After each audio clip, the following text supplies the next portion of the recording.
Get you again, y'all. And in the famous words of the Honorable Elijah Muhammad, in hopes that we wouldn't say it first, but truth must be told.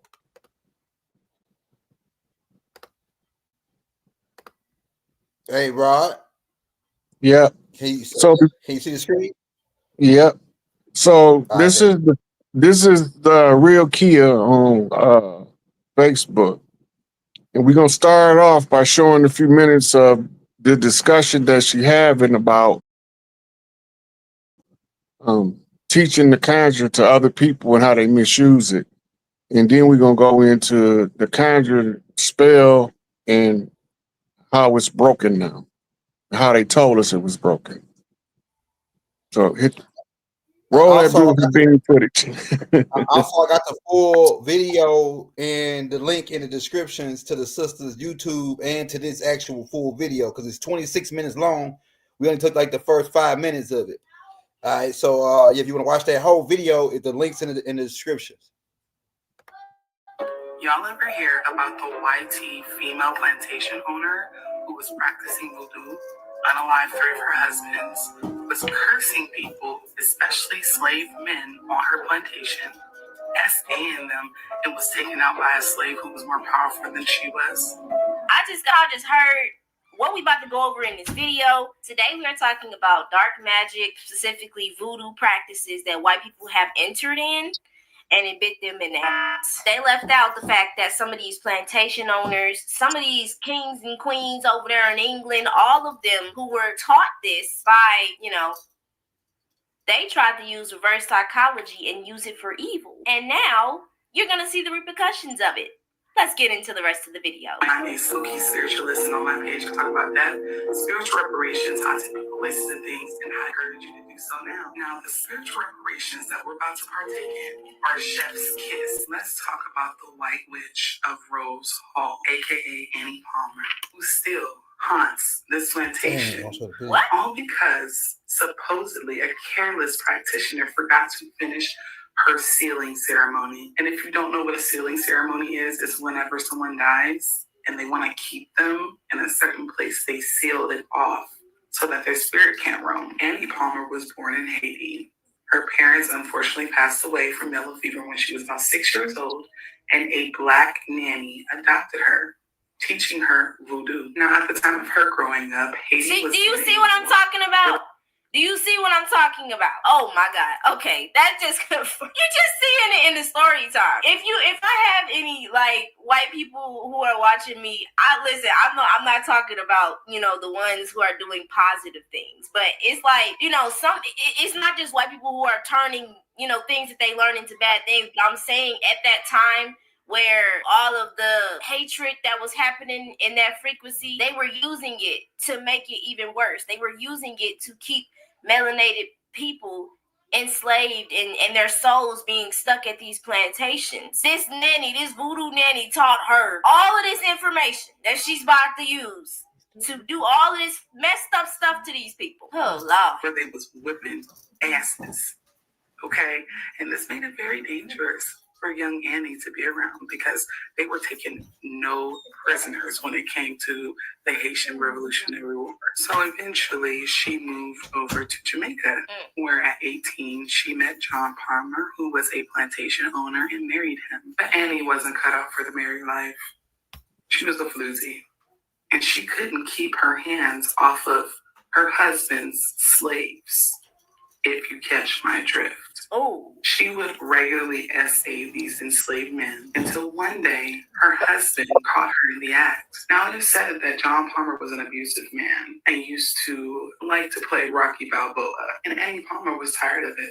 So she started practicing voodoo on him. John eventually passed away under suspicious circumstances, leaving Annie the only living heiress of his fortune. And this is where the cruelty, essaying, and voodoo turned it up a notch because now she had no one to answer to. She took that money. She was absolutely cruel to her slaves. Not only was she essaying the men, she was very abusive to the women, doing all kind of massa-ish activities to them. Annie eventually remarried twice, and both of her husbands suspiciously unalived.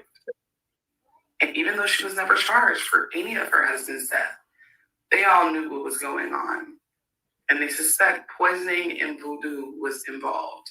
Annie took many slaves as her lover, but she had one slave in particular that she'd grown to really love. His name was Taku. Taku seemed to be loyal to Annie, visited her bedroom every night, and did everything that she asked for the most part. Taku was playing his position and acting strategically. So much so that Annie freed him. He was technically a free man of color. He was also a very powerful voodoo practitioner himself. Ooh. And whenever you are of African descent, Plot it doesn't matter what someone who does, because it's in our blood. We're always going to be more powerful when it comes to that line of work. But one day, Annie, being the narcissist that she was. Yeah, it's the first part of it right there, right? Yeah. So what she's describing is the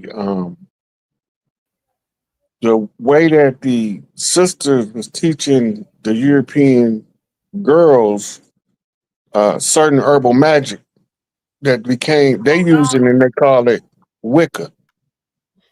Right? Now, this is Mama T, and Mama T is going to tell you about the spell that we finna discuss being broken and how we knew that the spell was broke. All right. Hold on to this shit all you want. Hell, they already told you that the spell is over when Lizzie over there died and they snapped the wand and put it right on her casket for the whole world to see.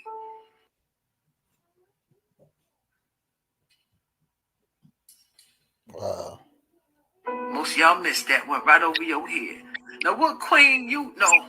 All the queens I know carry scepters or staffs. This one had a wand. Only people I know that carry wands is witches and warlocks. That's right. See, they putting everything right in front of your face because it's revelation. You thinking it's a great war of Armageddon, but it means to reveal, to awaken. Your pole shifts is that spinal cord that go up, have all the nerves connected to it that go up to your brain that's sparking a whole new form of consciousness in you. That's your great awakening. There's a reckoning coming. And some of it is coming from people that just look like me too. There's some people who won't be the one to help you, may not look like you. See, y'all thinking it's about bloodlines, the 12 tribes. But no, sometimes it could be about them blood types. I dropped a lot of breadcrumbs in this video, baby. Y'all sit back and y'all ponder on all the things I'm talking about. Cause time's just about up. Fine.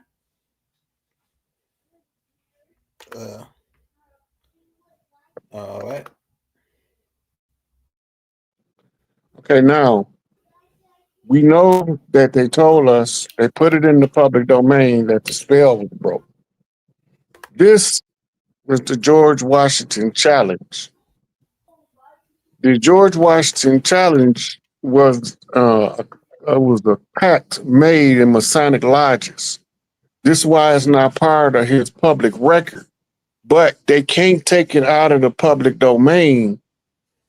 They have to leave it in the public domain in some fashion or form for us to recover the information and put the story together. Now, we didn't went over this before, but this is when they put the tribes with the conquistadors, Huguenots, and gentry under one determination of black, right? And the reason why they done that is because we was the ones responsible to break the spell. Either the righteous Moors is gonna win or the dirty Moors is gonna win, right? And said we would agree to take the feathers and turbans off the Moors' heads and remove the sandals from their feet. You see when it say sandals, when the Europeans came over here, the French, Italians, the Portuguese, the Spanish, the English, they wore something called buckle shoes. We all remember the buckle shoes. We went over that, Elder. But our moccasins, they call sandals. enforce severe punishments. This is reiterated by, nonetheless, I think it was John D. Rockefeller, which is going to tie back into this when we go back to the origin of the oath, or the origin of the blood contract, right? Mhm. And then it say, swear a death oath. The death oath is called the most vile and bloody oath of the papacy. We already went over that. But anybody that want to see it, it's online. You can look it up. It's called the most vile and bloody oath of the papacy. That's their death oath. Between ourselves to religiously, that means they're going to use religion, and faithfully, and they're going to use faith-based organizations, not to allow anyone to teach the Moorish children, going to block us out of the education, who they really were and who their forefathers were, and only allow the Moorish children to be taught that they were truly Negroes, Black people, and colored folks. 200 years from today, the Moorish people would not know their nationality, nor their national name, or their forefathers. Also, they would not know from which land or ancestors that they descended from. So all of those means is in there. Now, it's a couple things we need to know of terms. This term called patsy, right? Now, remember, we're talking Machiavellianism. When we're looking at these definitions or these descriptions that AI print out, it's going to tell us the background to the term patsy, which is a person that takes the fall for somebody else's wrongdoing. The person that took the fall is called a patsy, right? And it was tied to several different points of origin. As we see right here, it say the Italian influence. Some believe it derives from the Italian word pazzo, meaning madman, or the Southern Italian word paccio, which is also tied to Pinocchio, meaning fool. After Italian immigration to America, pazzo might have been Americanized as patsy and used to describe a gullible or easily deceived individual. Now we're talking Keefe D. Now, when they say vaudeville, remember, DC is political satire. Hollywood is actual big screen satire. It's all comedy. It's comedy, it's drama, it's vaudeville. Vaudeville was the plays they used to put on, and the traveling minstrel shows had what they call vaudeville acts, where they did plays and other things. It's another strong possibility traces the term patsy to Patsy Bolivar, a character in a late 19th century vaudeville skit who was always blamed when things went wrong. This character may have become a popular image of someone who takes the fall for others, right? That particular play was based on a true story. It wasn't a true story in and of itself, but it was based on one. The Irish connection. There's also a theory connecting Patsy to the Irish-American diminutive to the name Patrick. In this context, Patsy was initially used as an underworld adjective for all is well, which evolved into sucker. Wow. The Pazzi family. Now, this is between two warring families in Italy. You had the Pazzi family and the Medici family. Prince Niccolo Machiavelli was the advisor from prison to the rising prince named Leonardo di Piero Medici. That means lion of the dog of the Medici clan, which is a Jewish story. The lion and the fox is what they're talking about. The lion and the fox is the quintessential characters of the perfected leader. Right. So when they tell you the story of Machiavelli or Niccolo Machiavelli, he was a part of the fallen order. When the order fell, all of the advisors to the old royal family, the Pazzi family, was rounded up. And that's who Niccolo Machiavelli was originally working for when he started, before he got locked up. Mhm. When he got locked up, he assessed all of the princes of the Medici family.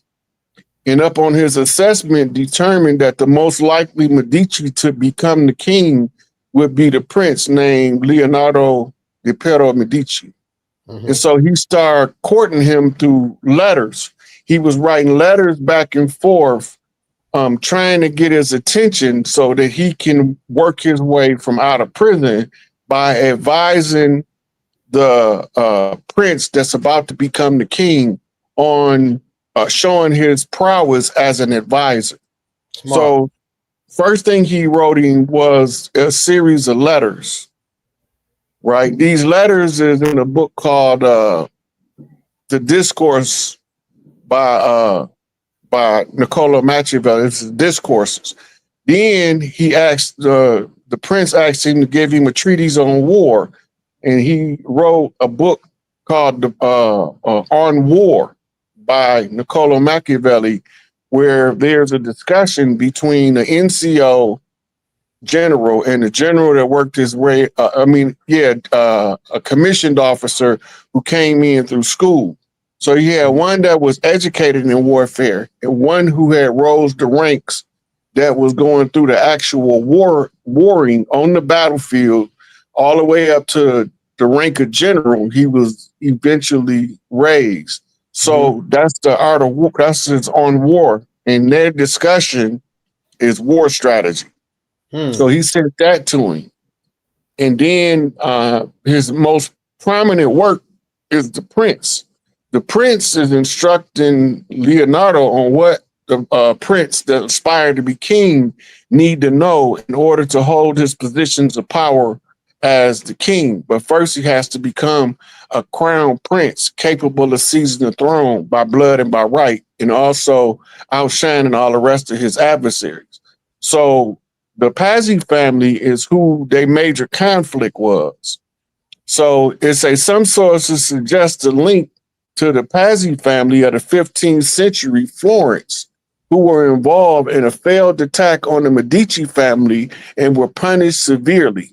However, this theory is less likely due to the timeline. The word Pazzi as a fall guy was first recorded much later, around 1900.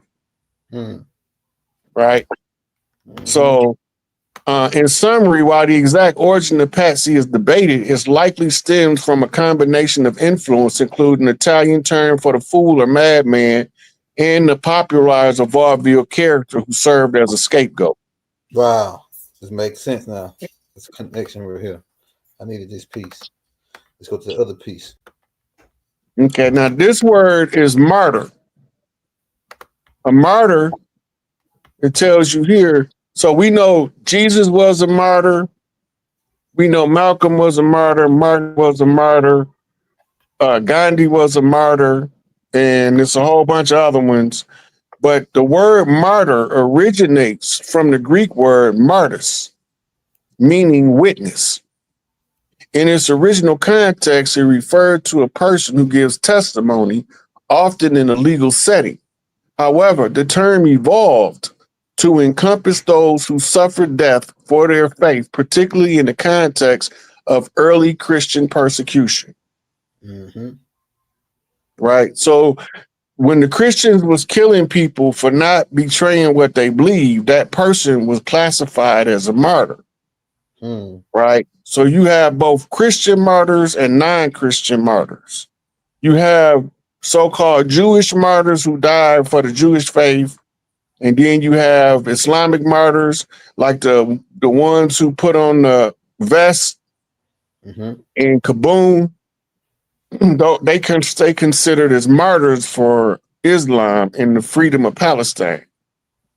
Right? In the dictionary, it says a person who is killed because of their religious or other beliefs is a martyr.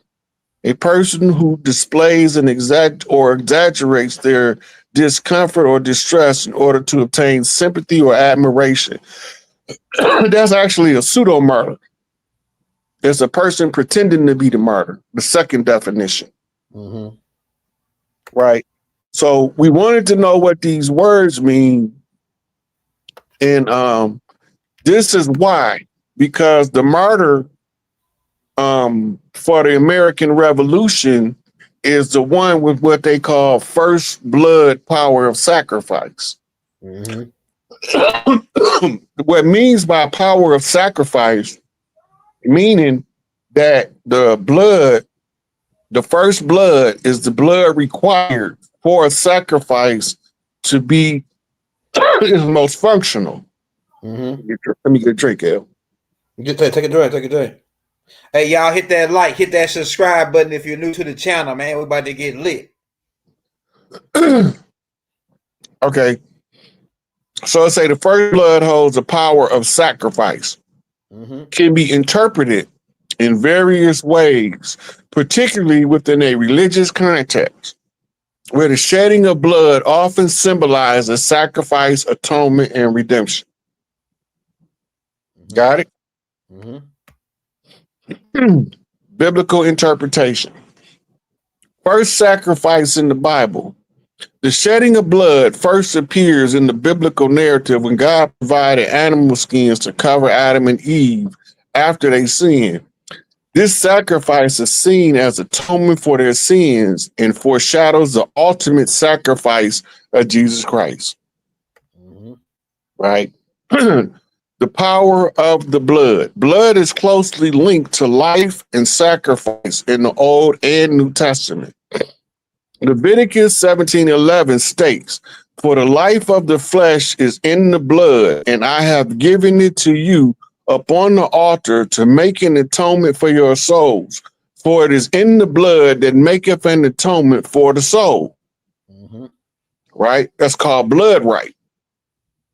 See, Jesus' blood sacrifice. This is where they say they martyred Jesus. The blood of Jesus is seen as the ultimate sacrifice for humanity's sins. His sacrifice made once can cleanse all sin, grant redemption, and allow believers to enter God's presence. Mm-hmm. Covered in blood. Mm-hmm. Let that sink in. I don't know what God they're talking about. Sacrifice and atonement. Across different traditions, blood sacrifice often symbolizes the surrender of something precious to appease a higher power or to atone for a wrongdoing. Mm-hmm. The shedding of blood representing life has a significant impact on releasing power or achieving redemption. That's real important. The significant impact on releasing power and achieving redemption. So you can use the blood to gain power, and you can also use the blood to redeem the power.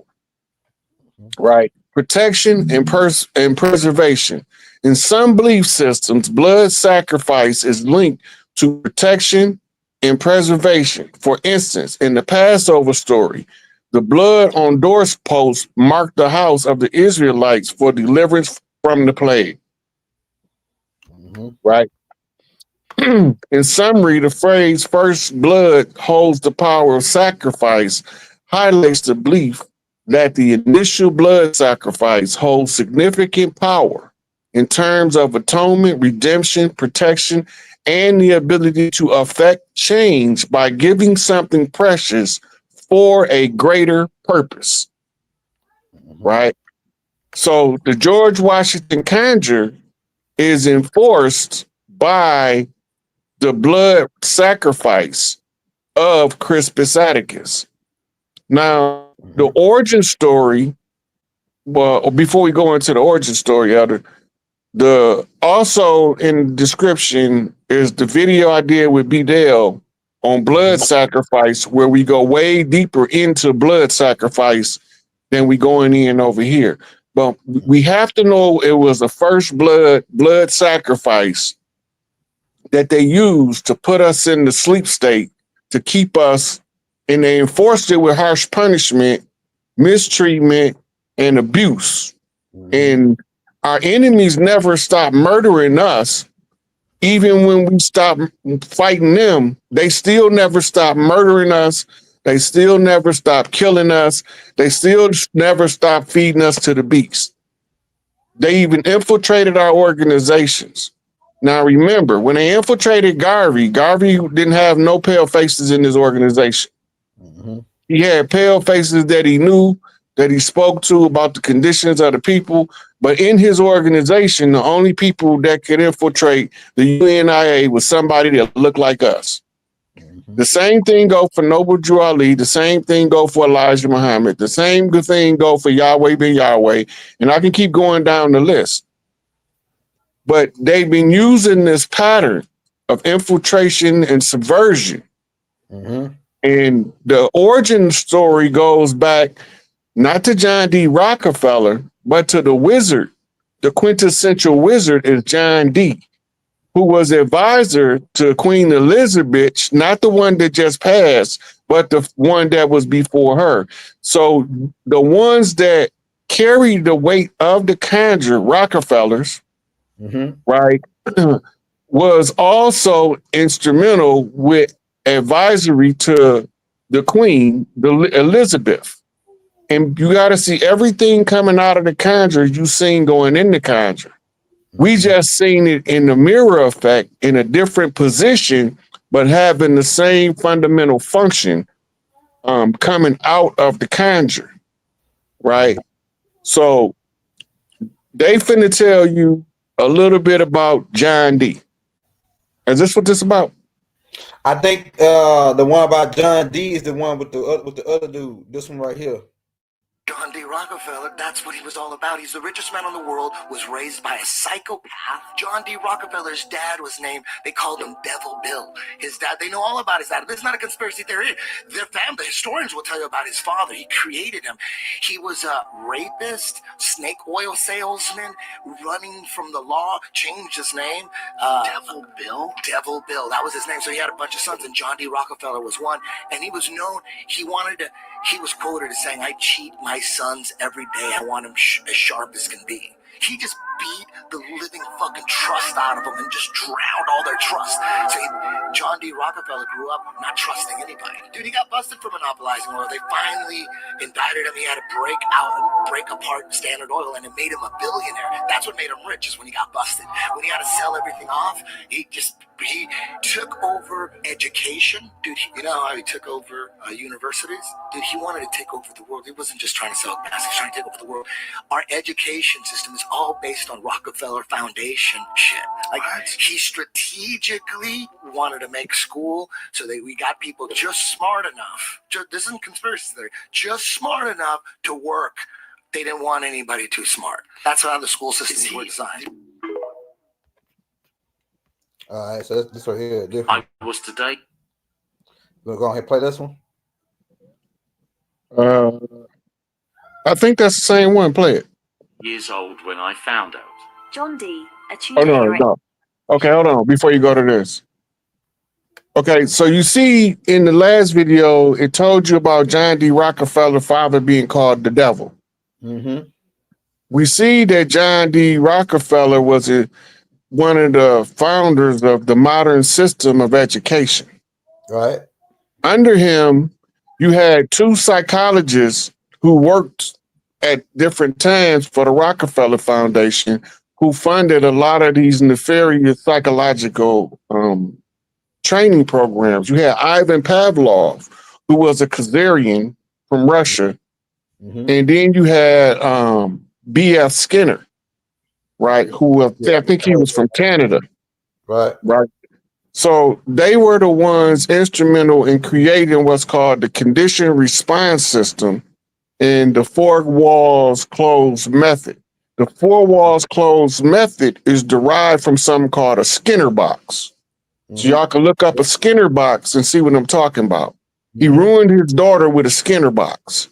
Okay, and Ivan Pavlov was the one who discovered something called conditioned response, but he was under the Bolsheviks.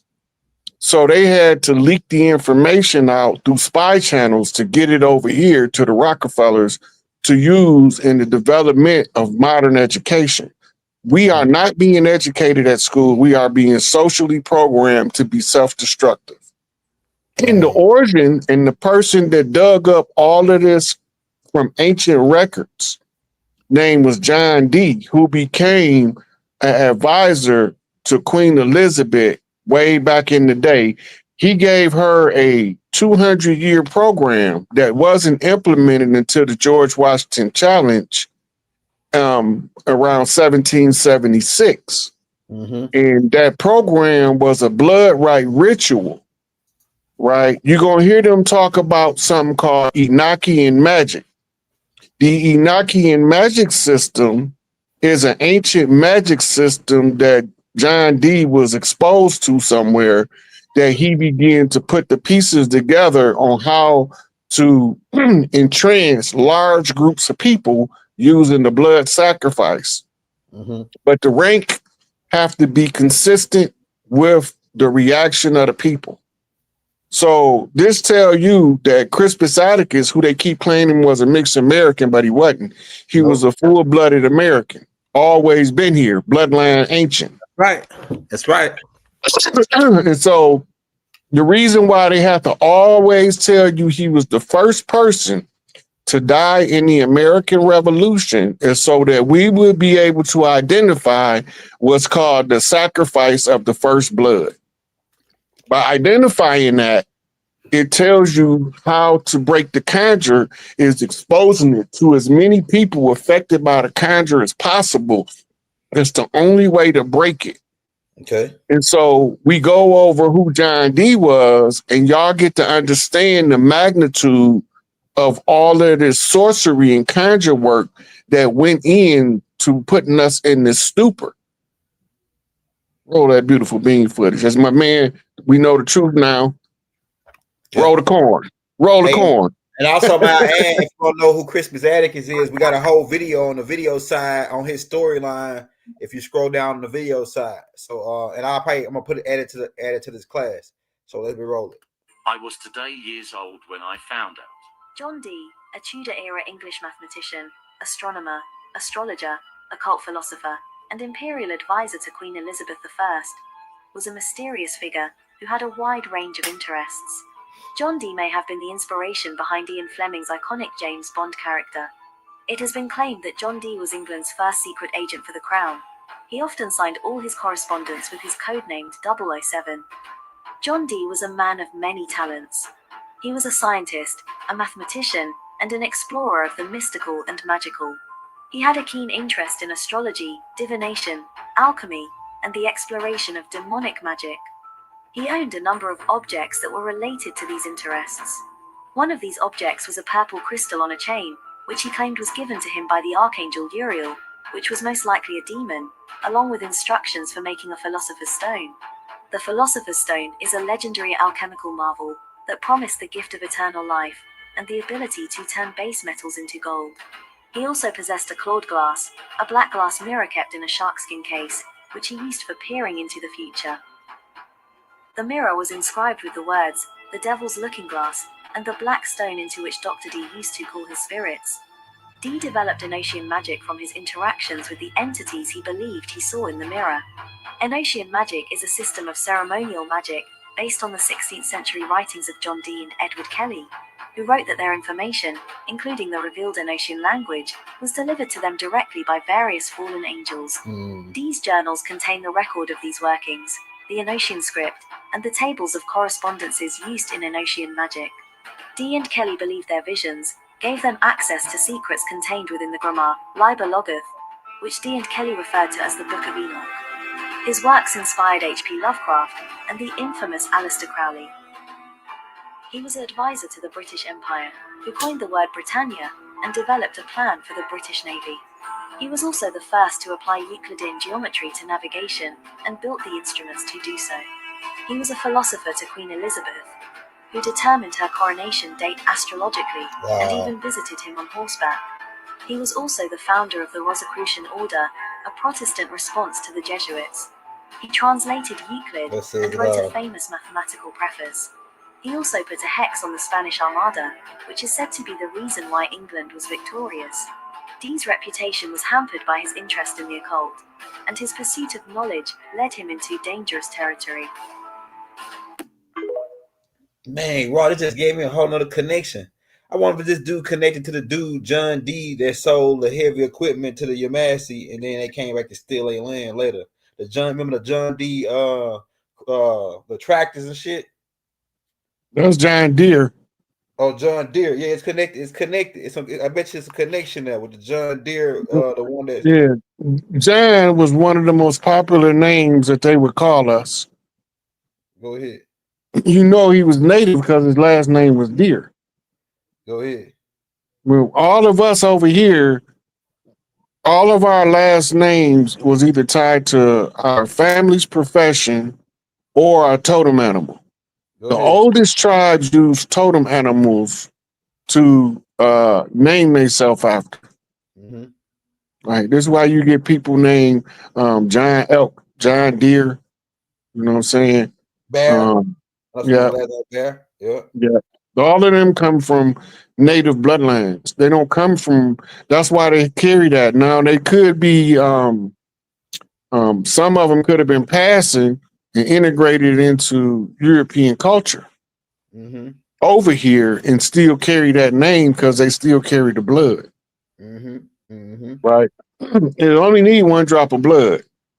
Okay, so that was one. It's a real long one on here. We're not gonna watch, Elder, unless you want to. But it's another one on John D. Yeah, we can watch this one. He gonna tell you more about John D than that last video, but he gonna tell you some different stuff, and then we gonna come back in and see what comes next. And I assure you, you'll never think of the artist formerly known as Shakespeare in quite the same way ever again. And our preconceptions about the writer, that small screen, black and white, grainy film that's playing in our collective consciousness right now, is about to explode into widescreen, technicolor, surround sound, like that moment in Wizard of Oz that changed cinema forever. Because in this story, there's a real wizard, Dr. John Dee. He was the leading mathematician and cryptographer of the age, astronomer, navigator, Hebrew expert, Queen Elizabeth's astrologer, and super spy in Europe, code number 007. He documented years of seances in which he was conversing with angels. Now, whether they were what we today think of as angels, or let's say extra-dimensional beings, whatever they were, they certainly were helping Dee with his mission to create a cryptographic masterpiece whose purpose was to hide the true story of the greatest cover-up in literary history and pass it on securely across time so that it could be revealed once the world was ready to fully receive it. And that time is now. So we revealing it. So now when we talk about first blood, now look, the first person to die in the American Revolution was Crispus Attucks, right? A mixed race man, and I want you to tell you he was a high chief who was killed in the Boston Massacre on March the 5th, 1777. That's what set off the Civil War. He was shot by British soldiers during a confrontation that escalated into the event known as the Boston Massacre. Attucks was a sailor and is now considered the first martyr of the American Revolution. Right. So now you see why we went over martyr. Right? Because what was he fighting for? He was fighting to liberate the tribes from the parasites called the British. That's what he was fighting against. The British is in control of your police force. The British is the same as saying the English. We just say that when you say England, you saying a small part of the British consists of 5 islands or 5 pieces of land. Right. But when you say English, England is one of the British territories. They 5 pieces of land territories. Right. So you see how it started during the confrontation, right? That escalated into the Boston Massacre, right? So around this time, we talking Boston Tea Party, where people dressed up like Indians to protest the tax that the British was putting on the tea, the 2% sales tax. And the British were the Moors, right? The British were Moors. The Moorish gentry, they was gents. Yeah. Right. But remember, the people that's dressing up like they Indians to raid the ships in the Boston Tea Party, they was masquerading as us. Why would they masquerade as us? Right. The Mohawk tribe. Okay, now they have to look like us to act like us. Right. Or the other people would have knew that it wasn't us. If they was pale faces dressed up like us, then the rest of the pale faces would have knew that them ain't them ones. Yeah, that makes sense, Rod. Go ahead. I didn't think about that. Right. Now, in the colonist grievance was, according to the history books, the colonists was the ones mad about the tax. We don't give a damn about the tax to Britain. We want y'all off the land. This is what Crispus Attucks is dying for. Yeah. Right? Because y'all came in wreaking havoc out the gate. History's already told us all of this stuff, but what do it mean is the hard part of reading what's being told. When John D say he was coding stuff, he's talking about Shakespeare in the Bible, right? Who shakes spears? Only two people on the earth is known for shaking spears: Americans and Africans. Right. So let that sink in for a minute. Yeah, that's heavy duty right there. Who is the flaming spear? Right. That the natives call the flaming arrow. Right? So the reason why this is in the Elder, if you could scroll to the bottom so I can see what it say. It's more than one Big Mama on the land, just like it's more than one chief on the land. Go ahead. This is the breaking of the spell edition, right? On Big Mama's land. To all the Big Mamas on the land, this is how the deception worked. With the blood conjure magic and the blood of Crispus Attucks, they wrote a constitution that was supposed to last until 1776, but we gave them an extension because we went back to war, and we in Elder? 1812. Yep. Which gave they 200 years to be up in 2012. The only reason why we still lingering around is because all of the chiefs that knew what was going on didn't know how to explain it. So I had to get drafted from my regular life that I had built for myself at the prison, where I had everything I wanted. I had to give it all up in order to give y'all everything y'all need in order to break the spell. Happy Friday the 13th. Frida Day. Frida Day. That's fair. So Malachi, book 4. 4 mean four corner shuffle. Right? The four corner shuffle is the 4 X's. The 4 X's is the motherland, daughters, to daughter to mother. So this is the information that the women need to know more than the men. Right? Because somewhere along the line, they didn't also use some other, what we call yoni blood magic. Right? And only the women can track that down energetically to shut that shit down. Because it's tied to the portal. And they had to come together in agreement to break the final branch of the spell, which was the menstrual blood ritual that followed the sacrifice to Crispus Attucks. So any of the sisters out there that's mediums, track that energy down. And if you tell me the story, I can remember exactly where to find the receipts.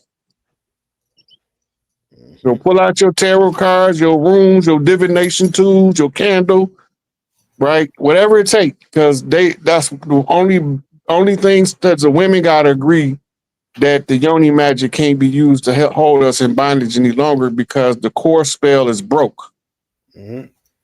Right? And this is part of the Right Knowledge series. Now remember, everything we do, Elder, in the public domain. Public notice for all of the tribes. Yeah. Notice to agent is notice to principal. That's right. Once we put it in the public domain in the oral tradition of the people, and the people have free access to it, then they get to teach one, spread the story so you can show them the receipts to understand the conjure work in order for the sisters to break us free. Go ahead. So it's up to the feminine to call back all of the feminine rogue energy. Rogue is another way of saying rouge. Rouge means red. Red is the reference to the blood out of the red house. And every drop of blood counts. It's one drop unaccounted for.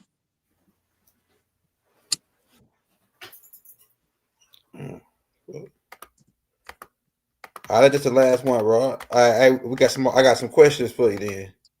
Yep. All right, here we go. Let me go back. Let's see. That's right there. There you go. That's it. I remember when they say he put a spell on. Rod, this what we get. Hold on, Elder. You remember when they say John D put a spell on the Spanish Armada? Yeah.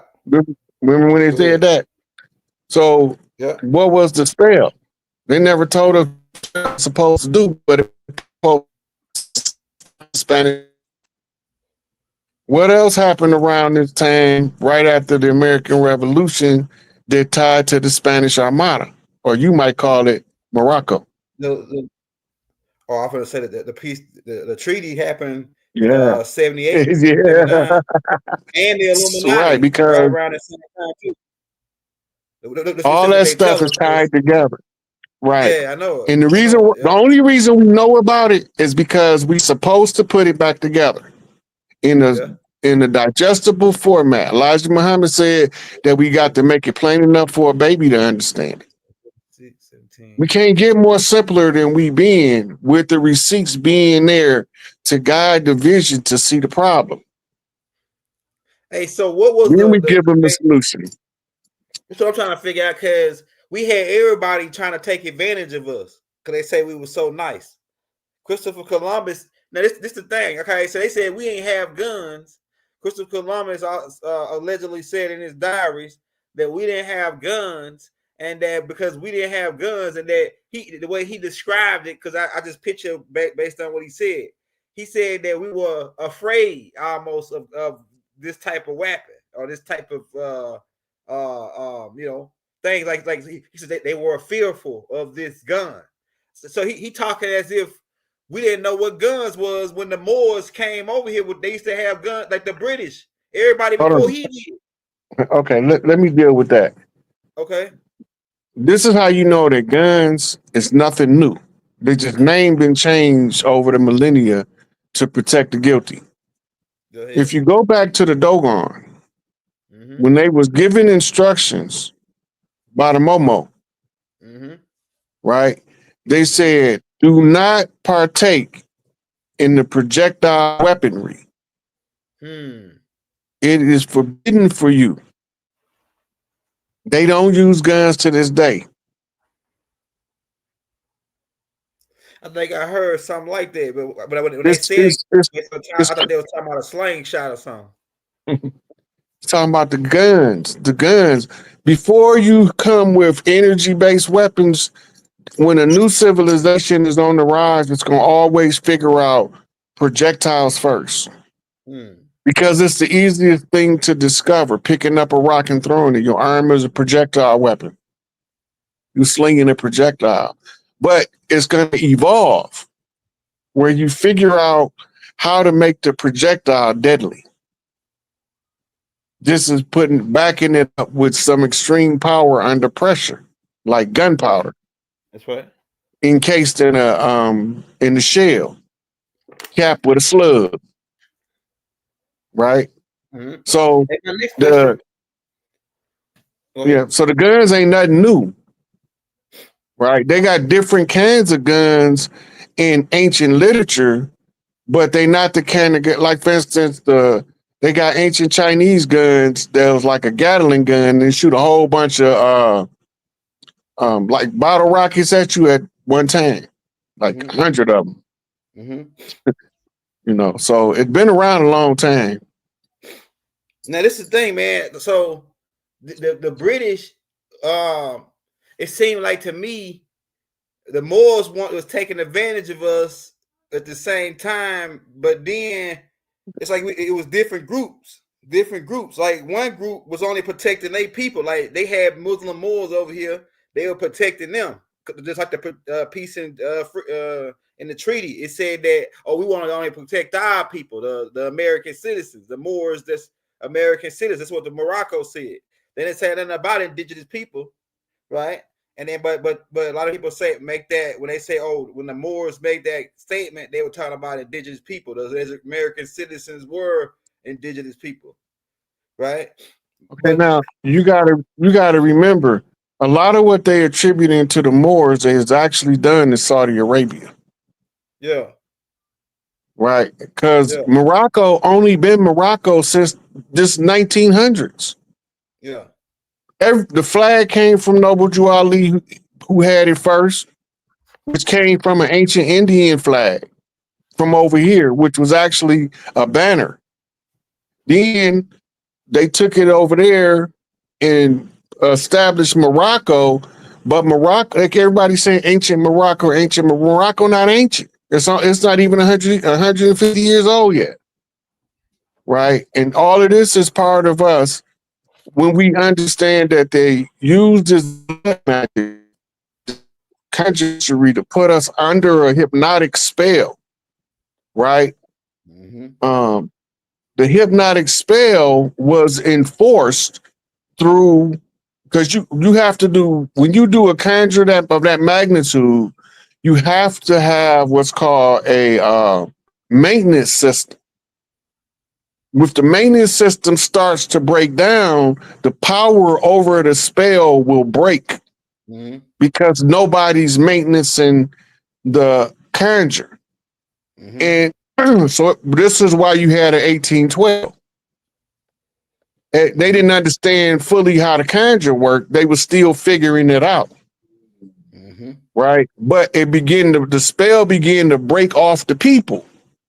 And war broke out. Yeah, so this is the thing. So with the American Revolution and these guys, cause we building up to it. These guys got brought over here by the Moors. These criminals, they were convicts that was starting the 13 colonies. They were like mostly convicts, and the convicts were working for dirty Moors, working for Moors. They were all indentures. They was called indentures when they came over. They wasn't called criminals yet. Okay. Yeah, they was called in, right, because in Europe, see, you got to go back to the to English law, which most of us on this side of the land don't know jack about what was going on in England when all of this stuff was going on, because we only care about what's going on at home, which is practically makes sense, because we ain't supposed to give a damn what's going on at your house, and we ain't taking care of what's at our house. So all of our focus is trying to figure out the history only from the American viewpoint. Right. But when we start going into world history, and this is why Dr. Clark and Dr. Bean used to be so hostile sometimes toward people trying to explain this stuff to them, right? And Dr. Bean was one of the first ones saying that it's two groups of black people calling themselves the rightful Jews, and one of them is a fraud. Right. Right. And then Dr. Clark is the one tell you how they even got, how these newcomers, these pale faces, even got to be called a Jew. Right. Right. Then Dr. Clark also said, I question the intelligence of anybody who believe everything in that supposed to be true. So he said that the stories is not even supposed to be true. Some of them are metaphors. Right. Right. But when you break it down, go back to its origin, all of the stories convert the holy drama, which is the Syrian resurrection story, the oldest resurrection story on the planet. Mm-hmm. Yeah. Yeah. Right. And the only reason why we confused about it is because they changed the names to villainize the innocent and glorify the guilty. Let's bring my next question, Rod. Now, how could you be once you find out all this information about the doctor? Innocent and glorify the guilty. Let's bring my next question, Rod. Now, how could you be once you find out all this information about the doctor?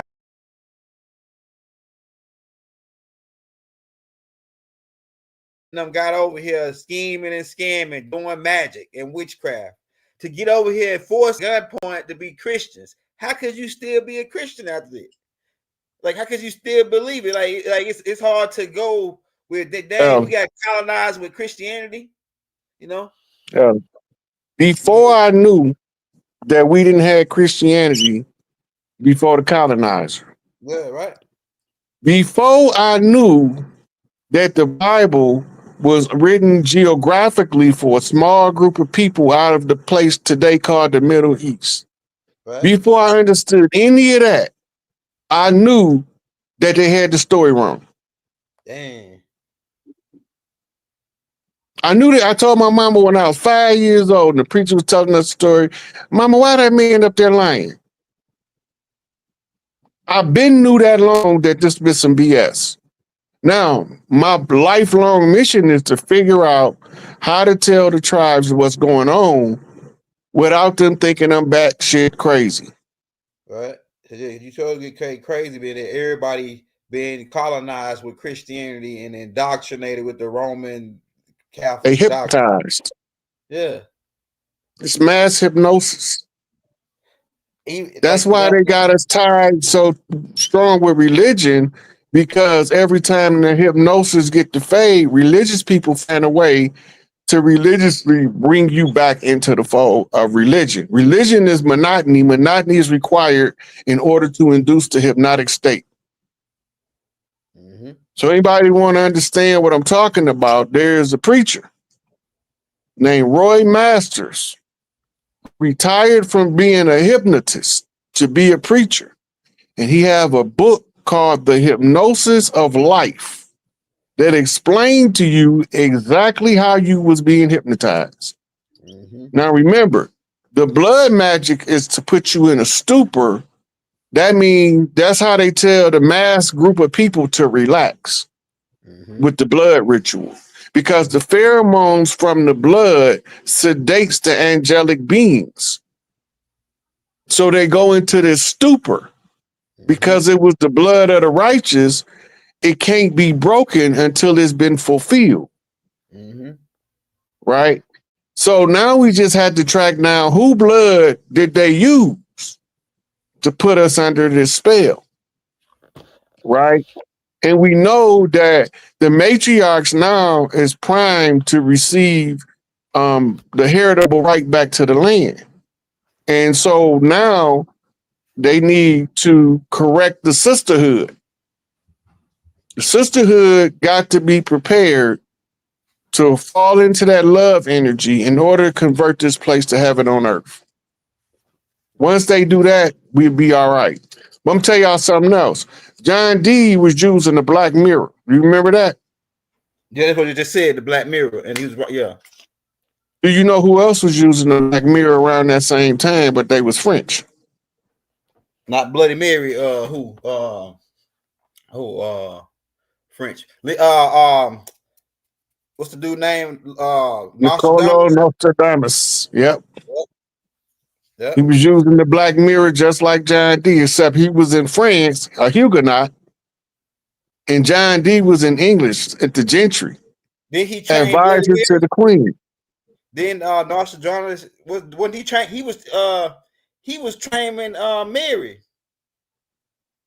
He trained Mary, Bloody Mary, the lady. You I know, don't remember which one because the John D. Elizabeth, I think her name was originally Mary before she became the yeah, queen. I was going to just ask you. Yeah, Right. I think she was the one that was Mary of Bathory that they called Bloody Mary, but I'm not yeah, sure. yeah. Because Nostradamus was studying the Hermes or Tahuti's stuff, and he was a high power wizard. Well, that's what they, he was one of their high power wizards. That's why they always promote, his prophecies and all that shit. Nostradamus, right? Mm-hmm. Now that begs the next question: how does that Nostradamus tie with the slave ship narrative that they gave and the screw? Not because you was breaking that down a while back, where you said that they took the slave ship and it was really the layout of a church. You had showed that No, on one. that's Notre Dame. Okay, Notre Dame. That's what it was. Yeah, go ahead. That's what it was. Right. So the flyer for the slave ship, with the slave ship on it that they was using to tell us about slavery is an actual overlay, Notre Dame University. Yeah. Right. It looked like it could be the blueprints taking away the schematics. Yeah.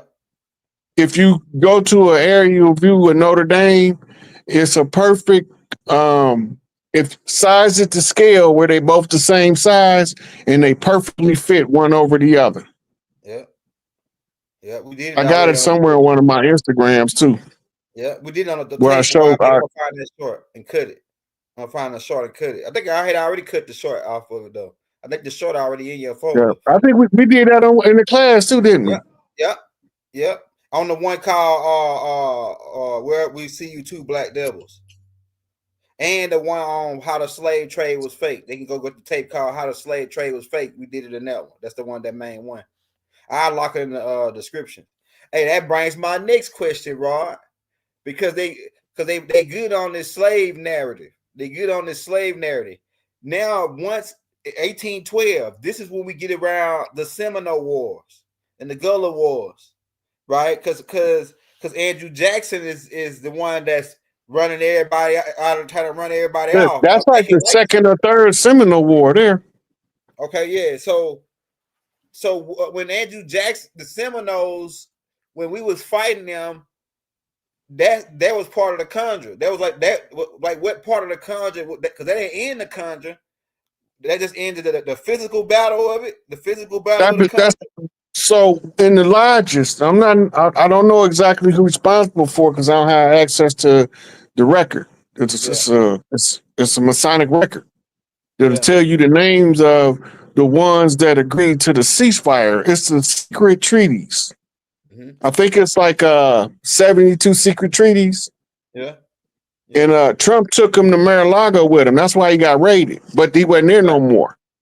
That makes sense. That's what they was looking for. They was looking for the secret treaties because Trump had already sent them to the military under heavy guard in order for the conjure to be broke. And that's why he holding the Bible outside of the church upside down. Right. That means that the Bible spell is broke. Yeah. Nancy Pelosi tore the Bible up on the podium. Yeah. Same day. That was the same exact date. Yeah. And then the Pope announced, he washing his hands. He been did that actually before they told the Bible. So that gets that, yeah. So the Pope already know that the conjure. That's what made the other Pope step down. Because they wouldn't listen to him no more. Right? Because all this stuff was over with. He was telling them. Right? I think that was the Barack Obama letter. In 2014, we got that documents too in the folders and the Native American chief folders. Now everybody think that's a fake letter. Okay, well think it's a fake letter if you want to. It's in the public domain. It's not a secret. Yeah, everything comes to fruition now. Yeah. So when they told them they're supposed to dismantle the police and all that stuff, and told the American public what was going on.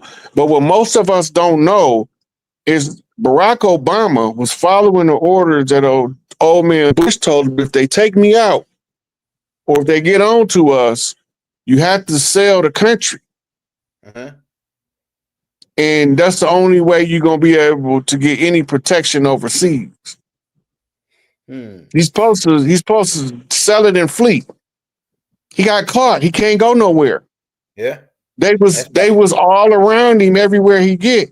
This is what that whole situation when they was trying to kill him with Petraeus and all of that. Cause he had pulled off a full-fledged coup on the people of the land. He ain't from here. Go ahead. He pulled the coup on the pale face. You know, he don't like for no darky to get over on him. Yeah. But he was trained by the old man Bush. Yeah. He was just like his nephew. They got pictures of them together when Barack Obama is a baby. 7, 8 years old or whatever he was. Yeah. And it was in connection with Lolo Sorrento. Lolo Sartoro was best friends with George Bush. That's right. That's right. He kept it secret about Big Buddy being a man. That's right. Hey, that's my next question, Rod. Because one day you called me with a clue, and we never did bring this clue back up. I don't think about the wrinkled flags on the coffins. George W. Bush had a wrinkled flag. Colin Powell had a wrinkled flag. Could you go in on the wrinkled flag on the coffin at the funerals? Because the law of the flag. The law of the flag, wrinkled flags is for traitors and veterans who defected, like AWOL, high-ranked officials, stuff like that, or people that they suspect of corrupt deeds beyond the reach of the military. They give that's called a dishonorable burial. Right.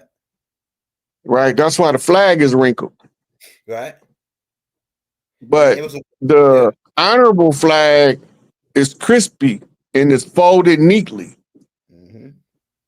And it's not wrinkled when it's on the coffins. Mm-hmm. Mm-hmm. That's called honorable disposal. Mm-hmm. Arlington Cemetery was just to count the bodies tied to Crispus Attucks through U.S. military channels. Mm-hmm. That's right. Yeah, right. The civilian deaths wasn't even counted. That's right. That's right. It was a massacre. They said it was a massacre. You think one guy got killed, it was a massacre. That means the whole town got took out. The whole But they never stopped bombing our cities. The most prominent one in recent years is Move. Philadelphia. How you think Rosewood started? How you think Black Wall Street started? The same exact way. Burn down one business and all of the wood and stuff catching on fire. Right. And a lot of the brick buildings had wood trusses on the inside that burned, causing the ceilings to collapse, so they wasn't no more good. Then after they bombed Black Wall Street, didn't nobody want to stay there? Where they all go? Atlanta. They doubled back on their ass.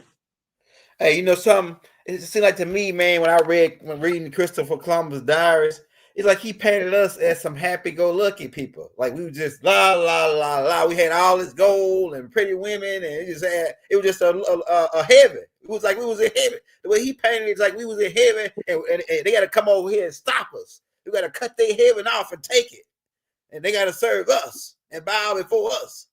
They came with that type of mentality. Like we was in heaven, and they got to cut us. That's the same mentality that got them excommunicated from Europe.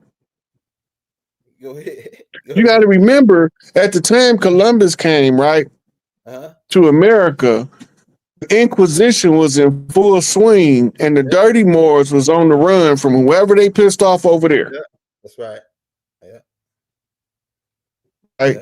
So in that same time period, you had your Spanish Inquisition.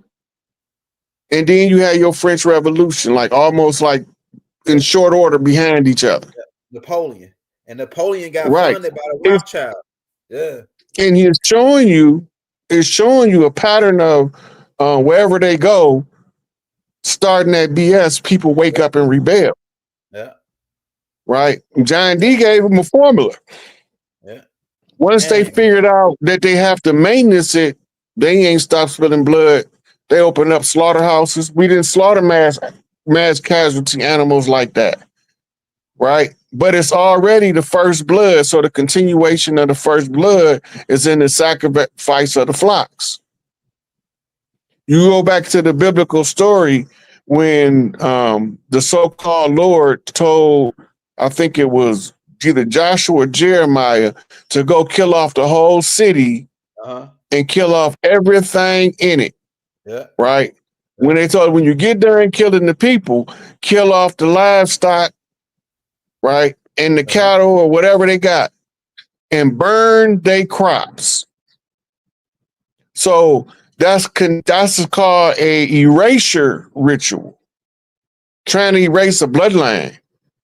You don't want anything that can be used to use conjure magic to bring that bloodline back.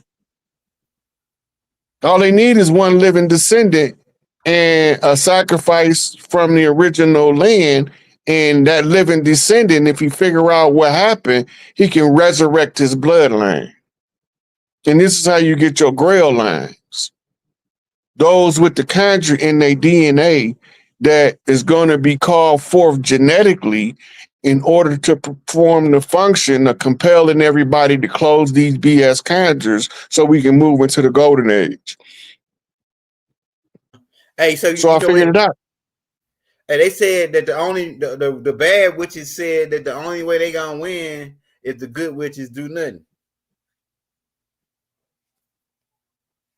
Only way they say that only way we can win, evil prevails when good do nothing.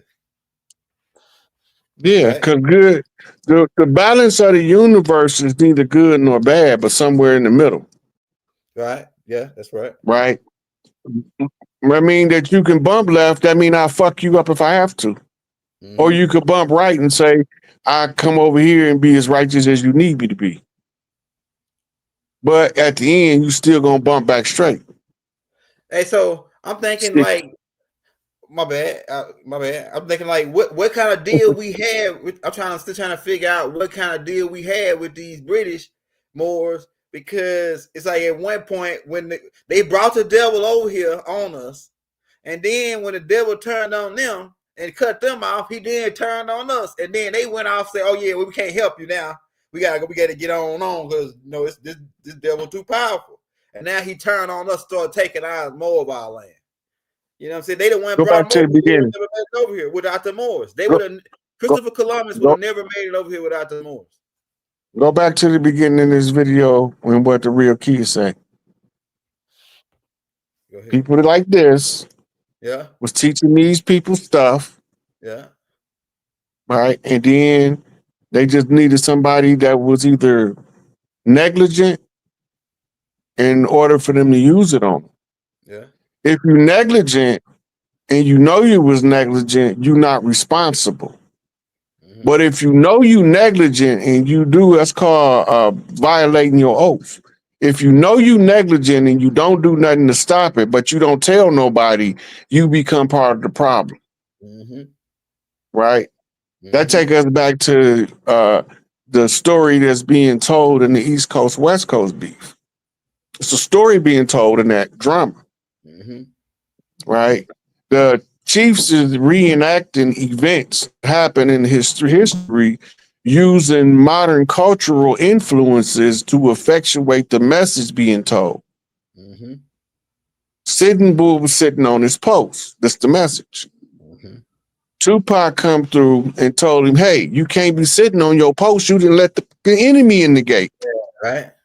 Has nothing to do with the real life people that may have either lost their life or got hurt in the process or got locked up.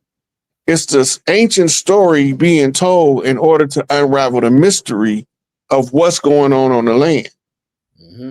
You need two master artists, right? You need two griots that's excellent storytellers. Mm-hmm. That's coming from two different parts of the land, telling the story by theatrical performance, right? Then when they exit stage right, stage left, right? They can only come back stage right on what they call a resurrection of the story. That means there's a sequel, right? And the sequel plays out in a whole different beef with two whole different people, right? Or three. So it's the next time it play out as the Gemini twins trapping the dragon between the left bump and the right bump. And the dragon is a Draco. So now we see it play out in the artistic performance because one of the Geminis gonna send it back up to Pac. Right? So once he sent it back up to Pac, it gotta come back down with an answer to the conflict. As above, so below. The Hollywood stars pretending to be the stars in the sky, they just get a little closer so you can see their light shine. And once you recognize the character, real recognize real because he looked real familiar. So then you see the drama play out, and then you understand who's what and where your dog at in this fight. They label me a outlaw tribes. The tribes that wouldn't do the treaties. The non-treaty tribes, the enemy-dependent nations, the foreign dependent nations. Somebody had to go in the books and tell y'all how they hiding us. What did they do on the Trail of Tears? They moved in their indentures as we wouldn't go along with their program. So we stayed down there and they just changed who we was on the paper. So we always believe that we ain't who we are and we supposed to stay delirious for 200 years. And it worked. Yeah. Until somebody said, until the green one said it's time to break the spell. So they send me to the lab. Right? They call that move, they pull rabbit. They call that move pulling a rabbit out the hat. The act. That's one of their acts. The act of the Indian Removal Act, all these acts. They call that pulling a rabbit out of a hat because they pull a white rabbit out of a black hat. It's all synonymous with what's happening right now. You know and also a rabbit is called a hare. Go ahead.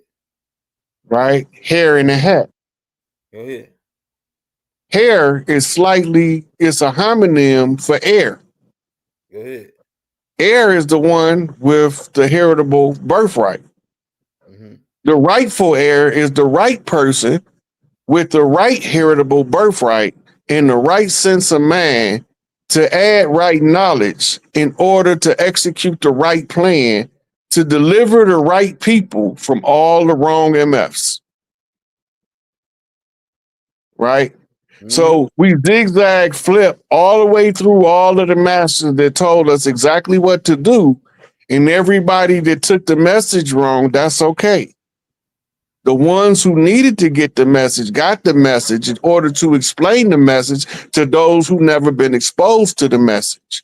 And this is how you unlock the trap that we was put in by putting it in the public domain. And that's why we use the oral tradition and not the written tradition. Because you can write it in the book, but none of the ones they call the N word is going to look in the book. We already know that because we not readers. We talkers and walkers. We live what we preach and we preach what we live, right? We what they call the authentic ones, the ones that stand on business first and then indulge in the pleasure after. As long as there's work to be done on the flow, we're going to tend to the business at hand. And then we're going to chase our hedonistic pursuits after we conquer and win. Right? So we sacrifice ourselves for the collective in order for the collective to collect what we got coming. And now the collective bloodlines, 13 in total. Isis and the 12 daughters. The 12 daughters is the 12 mothers of the earth, and Isis is their mama. And ice is as ice is. Cold and frozen. We talking North Pole, baby. That's right. And we break down the redheads. The redhead, Isis redhead. I get to them. All right. And the North Pole is where the cold pole at, the ice pole, right? Polaris, right? And the pole star is over the pole until he descend. And when he descend on the pole, now you got a cold ape at the North Gate, holding on to his pole with a gorilla grip, right? Pounding on his chest, beating on the concrete to awaken the strong and the weak, right? So the 12 daughters represents all of the daughters of Isis that make up the 12 families of the earth tribes. The foreigners are the interlopers because they don't know what mama line they come from, because they didn't come from none of the 13. So them somebody else babies masquerading as mama's babies, right? They look like us, but they ain't us. That's why they told us all skin folk ain't kinfolk, right? So the sister sent out the SOS and the BOS gave them a knockback in order for the code to crack. So the real kid wanted the receipts that told us where it was tied to. Mama told me to deliver the receipts on Friday the 13th. So I collected the receipts and put it together and put it in the public domain.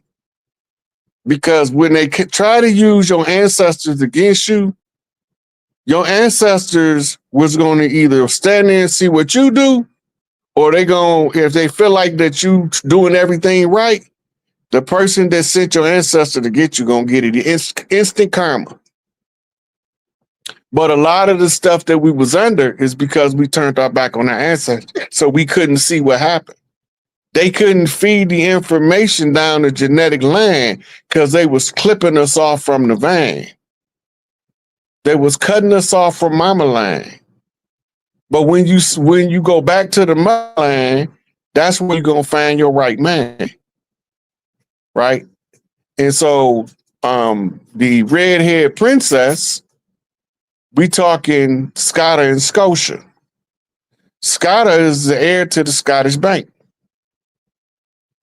Scova is the heir to Nova Scotia, meaning she have a territorial right. And Scotta had a currency right. They got two different kinds of birthrights to the wealth. One inherits the gold and the silver, and the other inherits the green and the land. So the daughters that left Scotland and Ireland, because they was under attack, they came over here, right? And they settled over here, the red-haired princess, but they always thought they had found her, but they hadn't found her because she got around them, right?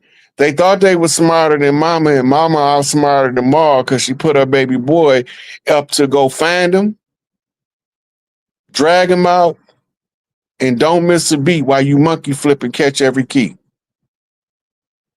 So when she was teaching me how to put together the puzzles, I was showing her with the Legos I knew how to build. Once she understood I knew how to build, she sent me to my father to see if I could find my way back home. So when they dropped me off in the park and I got lost, I told them where my daddy worked. That's Fisher Body. That's Body by Fisher. Right? So when they went and got Pops from work and he was like, boy, how did you know how to tell him? I said, because I pay attention. You just don't think I do. Right? So then my Pops sent him back home and said, this boy know how to find his way out of anything.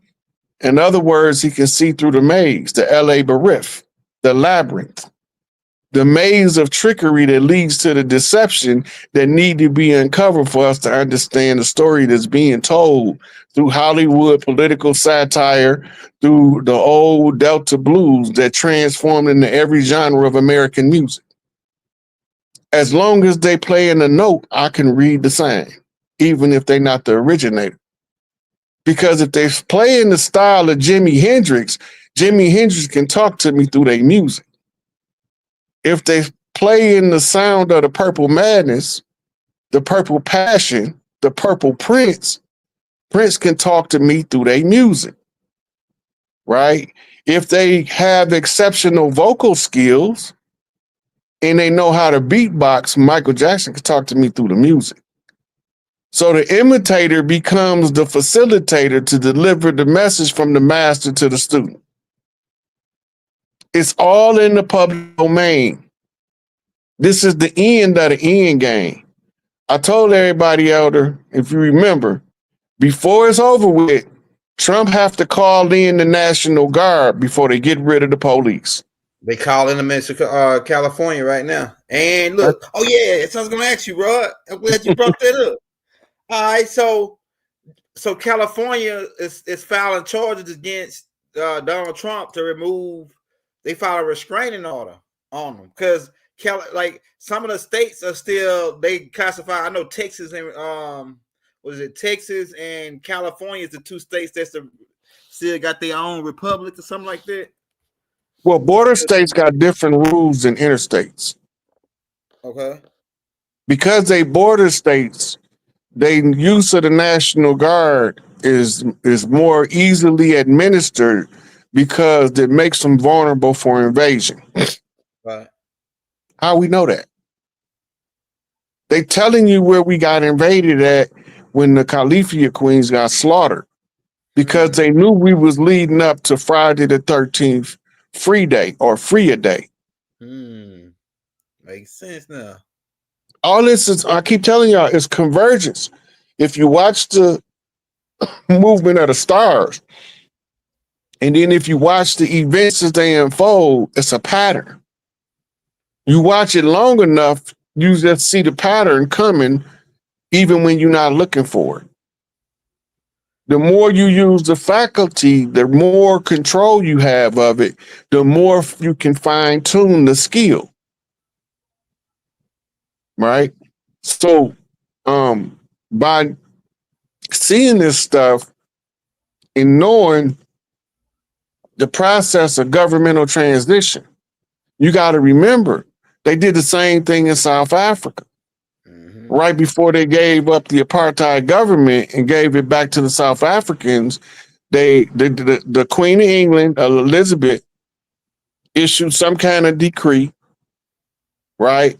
Then they went down there in South Africa. They listened to what she said, and they got rid of all of the armaments. Remember, the right to bear arms is supposed to be a right, not a privilege. You're not supposed to put an abridgment on the privilege. Right. You're not supposed to license a right. A license is permission to do something that's otherwise illegal. Right.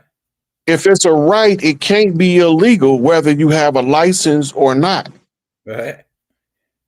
It's only if it's a privilege can you abridge it. You can't put addendums to a right. Right. So they've been fighting to disarm us, but we had one problem.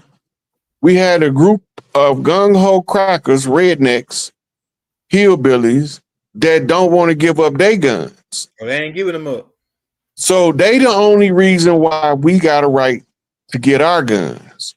And they said they're gonna you gotta pry from their dead cold hands. That's their motto. Pull out the pry from my dead cold hands. That's what they are. Yeah. Right. Real so deal. While we would look, the shield worked both ways when you know what nerve to touch. Right. They got them convinced that the United States is actual proper government on the land. Right. Right. But the contracts is the constitutional treaties. And in the Constitution, it's a right to bear arms. And because they put everybody under slavery and not just us, you have certain people that they got to maintain the appearance of superiority in order to uphold a white supremacist system. Right?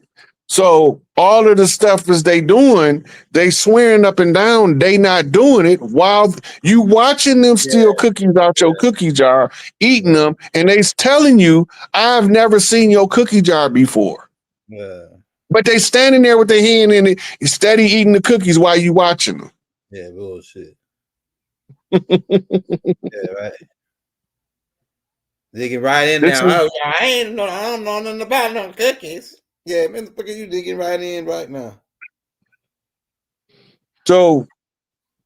Yep, the secondary constitution, Rashad Jamal 3.0, was the one written in the blood of Crispus Attucks, but they don't tell you that. But it's in the George Washington Masonic Memorial. Along with the fezzes of the Moors that came, and they don't have the feathers of the chiefs that went into the conjure against them. But they got all of the fezzes on display. Mm-hmm. The chiefs can be seen on a mural of Carlos V.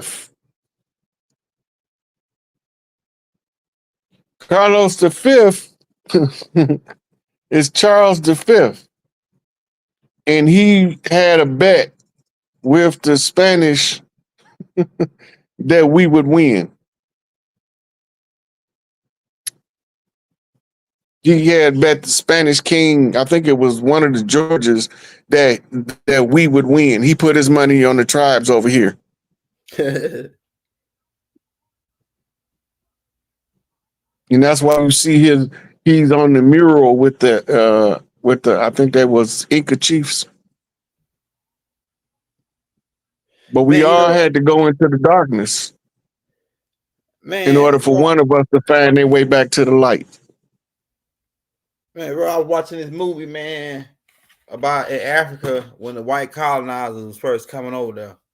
And man, in Africa, like you didn't want to go over there during the 1600s, and before that, you didn't want to go to Africa as a white guy, man. Look, like one tribe, when they got him over there, they said, "Come on in," and then they tried to cook him. You know what I'm saying? They had already had a fire going and everything. They put him up in there with some lettuce, and tomatoes, and onion, and they were balling him. You got to remember one thing. You can walk from Africa to Europe. You might have to swim about a quarter mile. Go ahead. But across the Pillars of Hercules, as they refer to, yeah, right?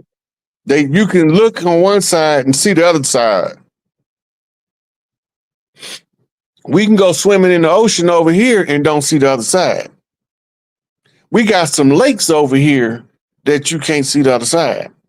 Yep, like Lake Punch. But you can stand in Africa and look into Europe with the naked eye. Yeah. Africans had already encountered Europeans long before they brought them over here. And this is why we had to study African root science, Medu Netter, right? Because it's telling you codes. The light codes is in the literature, right? So when we start studying the rosters, we study in the Holy Pibi, we study the sacred parchment scroll of Black supremacy. Ties back to the Ethiopian emperor, right? Because the Ethiopian emperor at one time was called the emperor of the world, right? But now we in modern times, imperial days are long gone. Days of kings are long gone, or so we thought.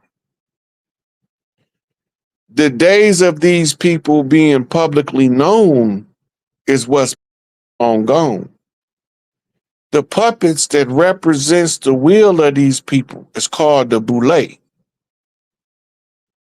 The boule are the ones who learn the language of the French king to be able to talk to him in the king's language. That means code, right?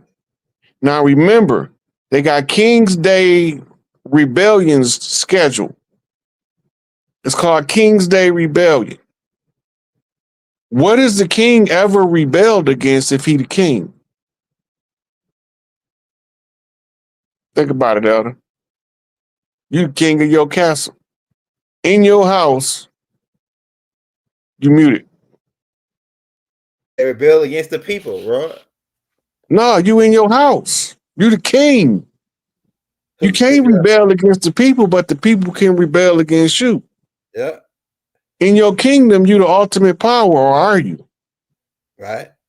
Who would the king rebel against? There's only one person in this house he'll rebel against. The queen. Sit. Man. Patriarchy. Yeah. The It makes sense. extra feminine king. They called him King John for a reason. And Magna Carta is the work that he wrote, the Great Charter, right?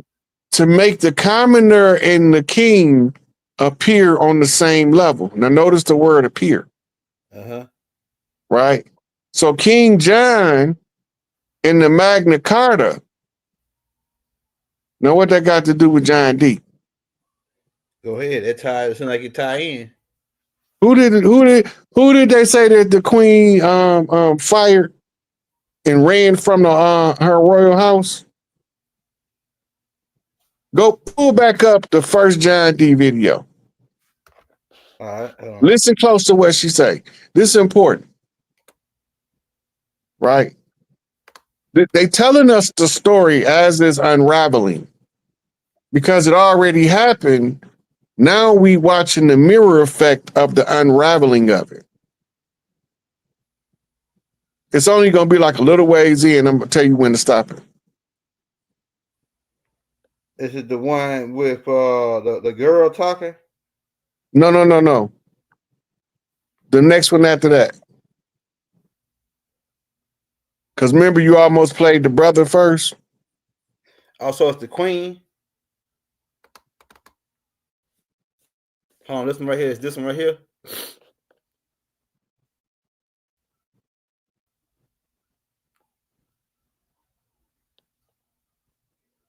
Hey, y'all hit that like, hit that subscribe button if you're new to the channel, man. John D. Rockefeller, that's what he was all about. He's the richest man that's in the world. Rockefeller. Was raised by a psychopath. John D. Rockefeller. You said the one about Queen Elizabeth? About John D. Yep, and Queen Elizabeth. Not that one. The one before that. The one you did before that. Okay. Okay. This one right here.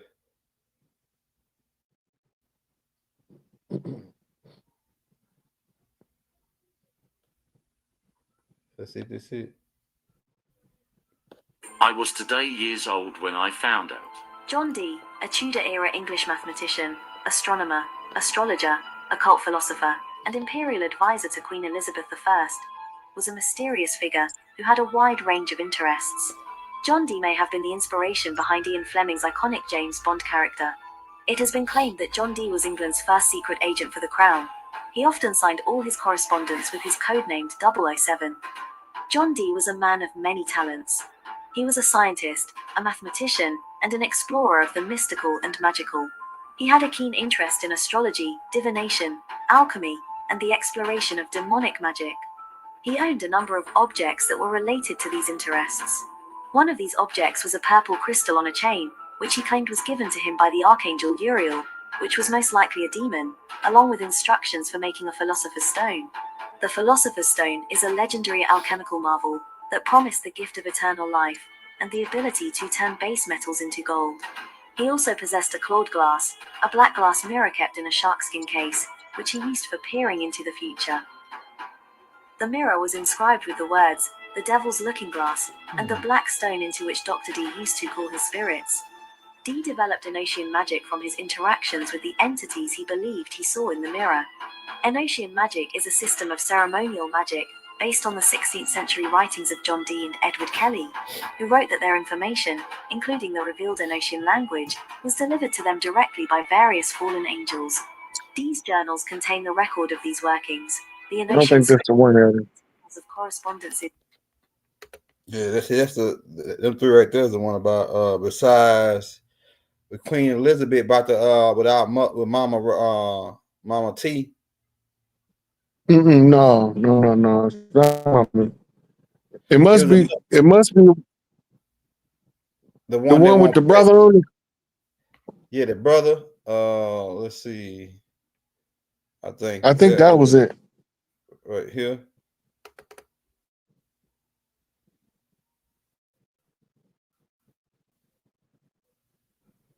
It's about the one about John D, right? Yeah, not Rockefeller, the other John D. John But D. it say, Rockefeller, that's what he was all about. He's the richest man in the world. yeah, that's Rockefeller. It had to be the other one because the one that won't play. Yeah, that's the only. Let's see if the old man mentioned it in there that he fell out with the queen.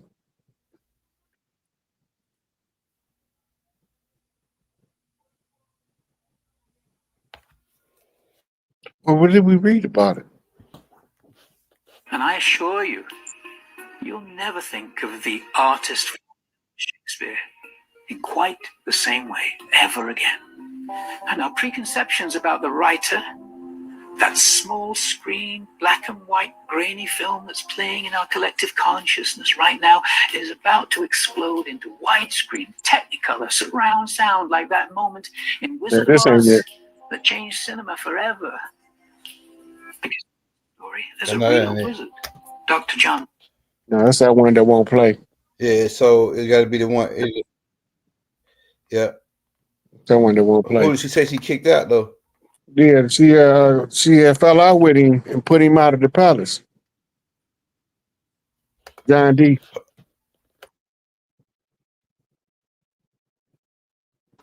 John D. John D. Yeah, man. So I'm starting to put all this together. I'm gonna go look more into the this conjure. We got another tape. We did 2 tapes a long time ago where you broke down more in detail on the conjure. I'm gonna put that in the links too. It's called Conjure Part 1 and Part 2. Those classes right there. That was lit. But we'll take a couple. We got about maybe like 15 minutes. We'll take a couple questions from the crowd. Y'all got any questions for Chief Rod Hayes? Drop it in the links, man. Let's see right here. Tell him about my Cash App, Elder. Oh yeah, I got the Cash App right here. I'm finna drop it. Put it on the screen right now. I got the Cash App and the PayPal. The PayPal. So I want you to tell him because people be trying to send me stuff on Cash App, and it ain't been letting it come through. It kind of lets some come through. So if it don't work, then use the PayPal. Yeah, I got the PayPal and the Cash App up there. Yeah. So you could try the Cash App first. If they send it back, then you have to send it. Then you got to send it on PayPal. Mm-hmm. Hey, I'll start the questions. That says I want to confirm access to the website. What's the link? What website? Do you think a blackout will hit this year in America? You know what? A blackout can mean a lot of different stuff. Mm-hmm. A media blackout is when the event happened and the media doesn't cover it. Mm-hmm. Mm-hmm. Right. So you got different forms of blackout. So I know we have to have something that signifies the Great Reset, and before they could do the Great Reset, we have to watch the unfolding of the narrative play to a conclusion. Mm-hmm. Mm-hmm. So, Chief, if you could elaborate on the Congress board structure, whom would you put on the board? If you could create your own structure, hold on, let's see what they say. I wouldn't use it in the way that they use it. I use it the way that the matriarchs used to use it. Congress is short for Congress of Mayors, right? And it used to be a meeting of town mothers before the government took it over and use it as if it's their own. And the Congress of Mayors was a meeting of matriarchs, and most city capitals had a Congress, most regional city capitals. Mm-hmm. We had like the land wasn't broke up into 48 continental states. It wasn't broke up like that. It was divided up by lines of demarcation by territorial boundaries. And this is how people become associated with a river because the river they associated with is what they named after, right? Like the Shoshone is named after the Shoshone River, branch of Old Mississippi, right? But the Upshaw is Upper Shoshone. I mean that they was from the upper portion of the river. So you had the regular Shoshone, they was on probably on the lower portion, as they would call it, but they was there first. So you had to identify the secondary tribe, which is probably like a brother that couldn't get along with the father, and his brothers ran him out. Go set your own tribe up. Big Mama point a piece of land. These are your lines of demarcation.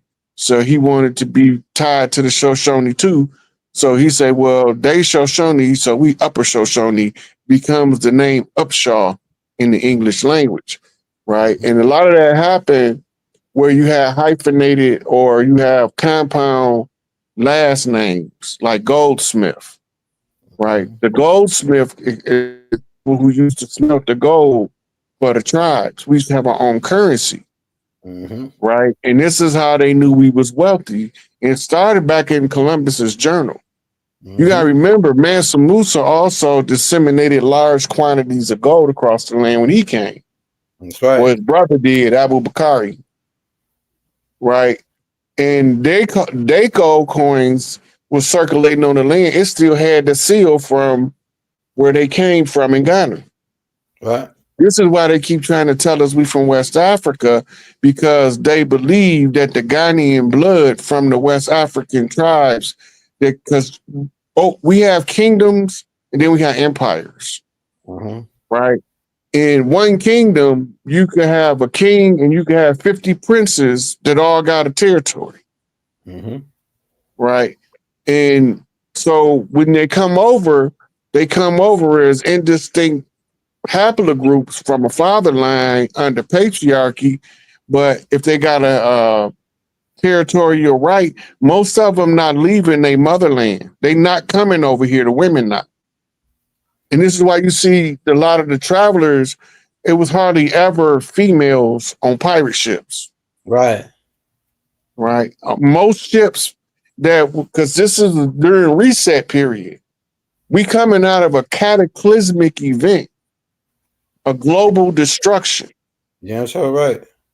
And as we putting it back together, you have people that's actively interfering to slow our progress down so that in the meantime, they can get as much benefit from it as possible. Right. Right. Now, if they leave us to our own devices, we go naturally farm the land. We're not working in no factory. So somebody got to have a factory that their family is big enough to work in if you're going to make factory goods. Most of the bakers, they own the bakery. Yeah, the bakers. You know? Yeah. The cooks, that's where all your chefs was coming from. The kings, the royal bloodline. They call them king for a reason. They last name king for a reason. Because over here we didn't have titles of nobility and they prohibited by the Constitution, but they gave them the name. The name is not king because it comes from the three-letter word K-N-G, which means father of the family, which is why they didn't. That's why they still allowed them to use it, even though it's prohibited in the Constitution. But if you try to change your name to a title of nobility, they won't let you. And but baby, you know, Rod, all the lawyers still carry Esquire. So really, all them the judges, but their children can't. Huh? The lawyer can carry it, but the only way his children can carry it is they have to follow in their father's profession. Now, what I'm saying or is mother's profession. That should automatically disqualify them in the court when they go in with the Esquire, being that the Constitution says that you can't have no title of nobility. They automatically disqualify them. Well, you got to remember, the courts is not from over here. Go ahead. They the one, the barristers is the ones running the court system for England, not for us. That's right. We have tribal courts over here. The chief don't have to be a certified attorney with the American Bar Association to go into a tribal court and argue your case. He just got to have the ability to understand the evidence and how to explain or question it to the level where you can prove your point. All of the other stuff, that's just extra stuff that they did to put roadblocks in our way. I'm not sure exactly what they're talking about.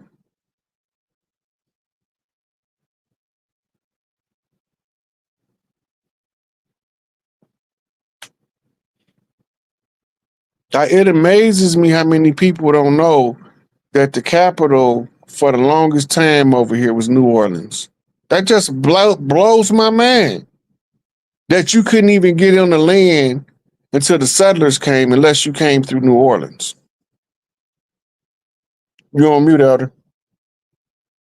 The Moors moved it to Philadelphia. They moved it again to DC. It moved to New York. The immigration moved to New York. So it was in New York first, at New Amsterdam. Then they moved it to Philadelphia. Then they moved it to DC. Philadelphia was the political capital. Okay. But the immigration port moved from Port Enola because we was fighting war in the Gulf. That's right, against the French. Yeah. So we had to open up our immigrants on another part of the land. And we also fighting the Spanish Armada on the West Coast. You got to remember that too. Yeah. We got to remember that California was defending themselves against the Spaniards. It wasn't California, it was a territory. Go ahead. It became California when they chartered it under the Spaniards. It became New Mexico when they annexed it from Mexico. It became Texas when they annexed it from Mexico. But other than that, they had different names. Right now, if Texas want to secede from the Union, they can break up into as many as 5 different states or nations based on geography. They the only state in the Union that kept that right.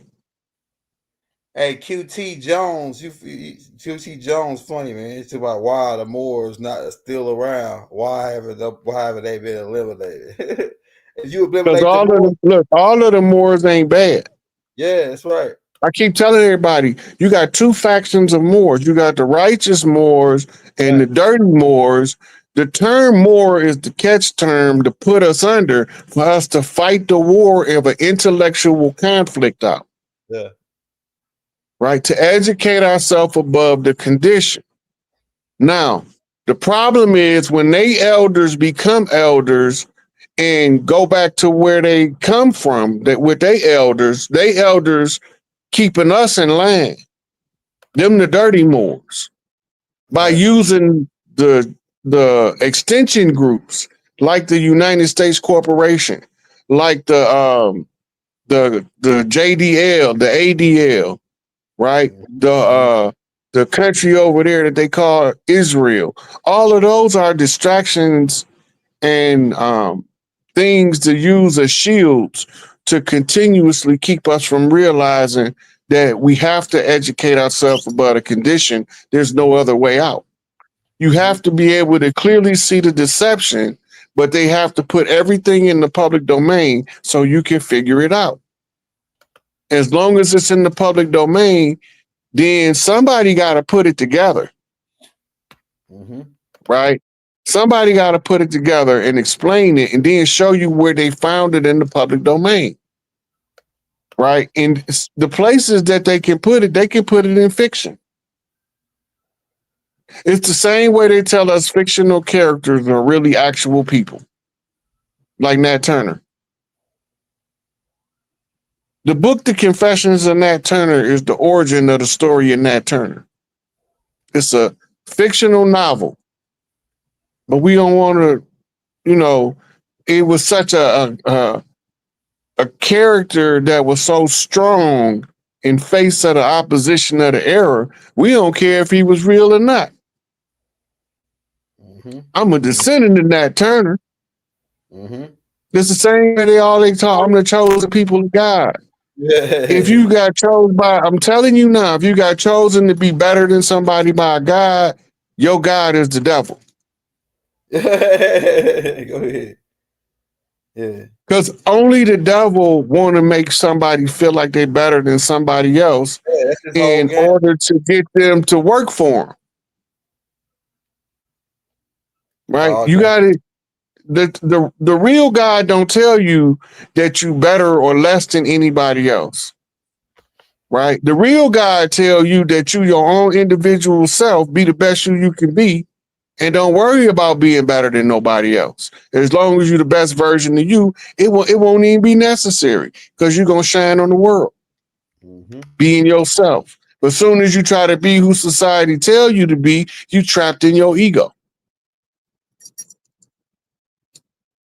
Yeah, like I said, man, if you still like it, like some people gonna still be Christians, I ain't gonna even like.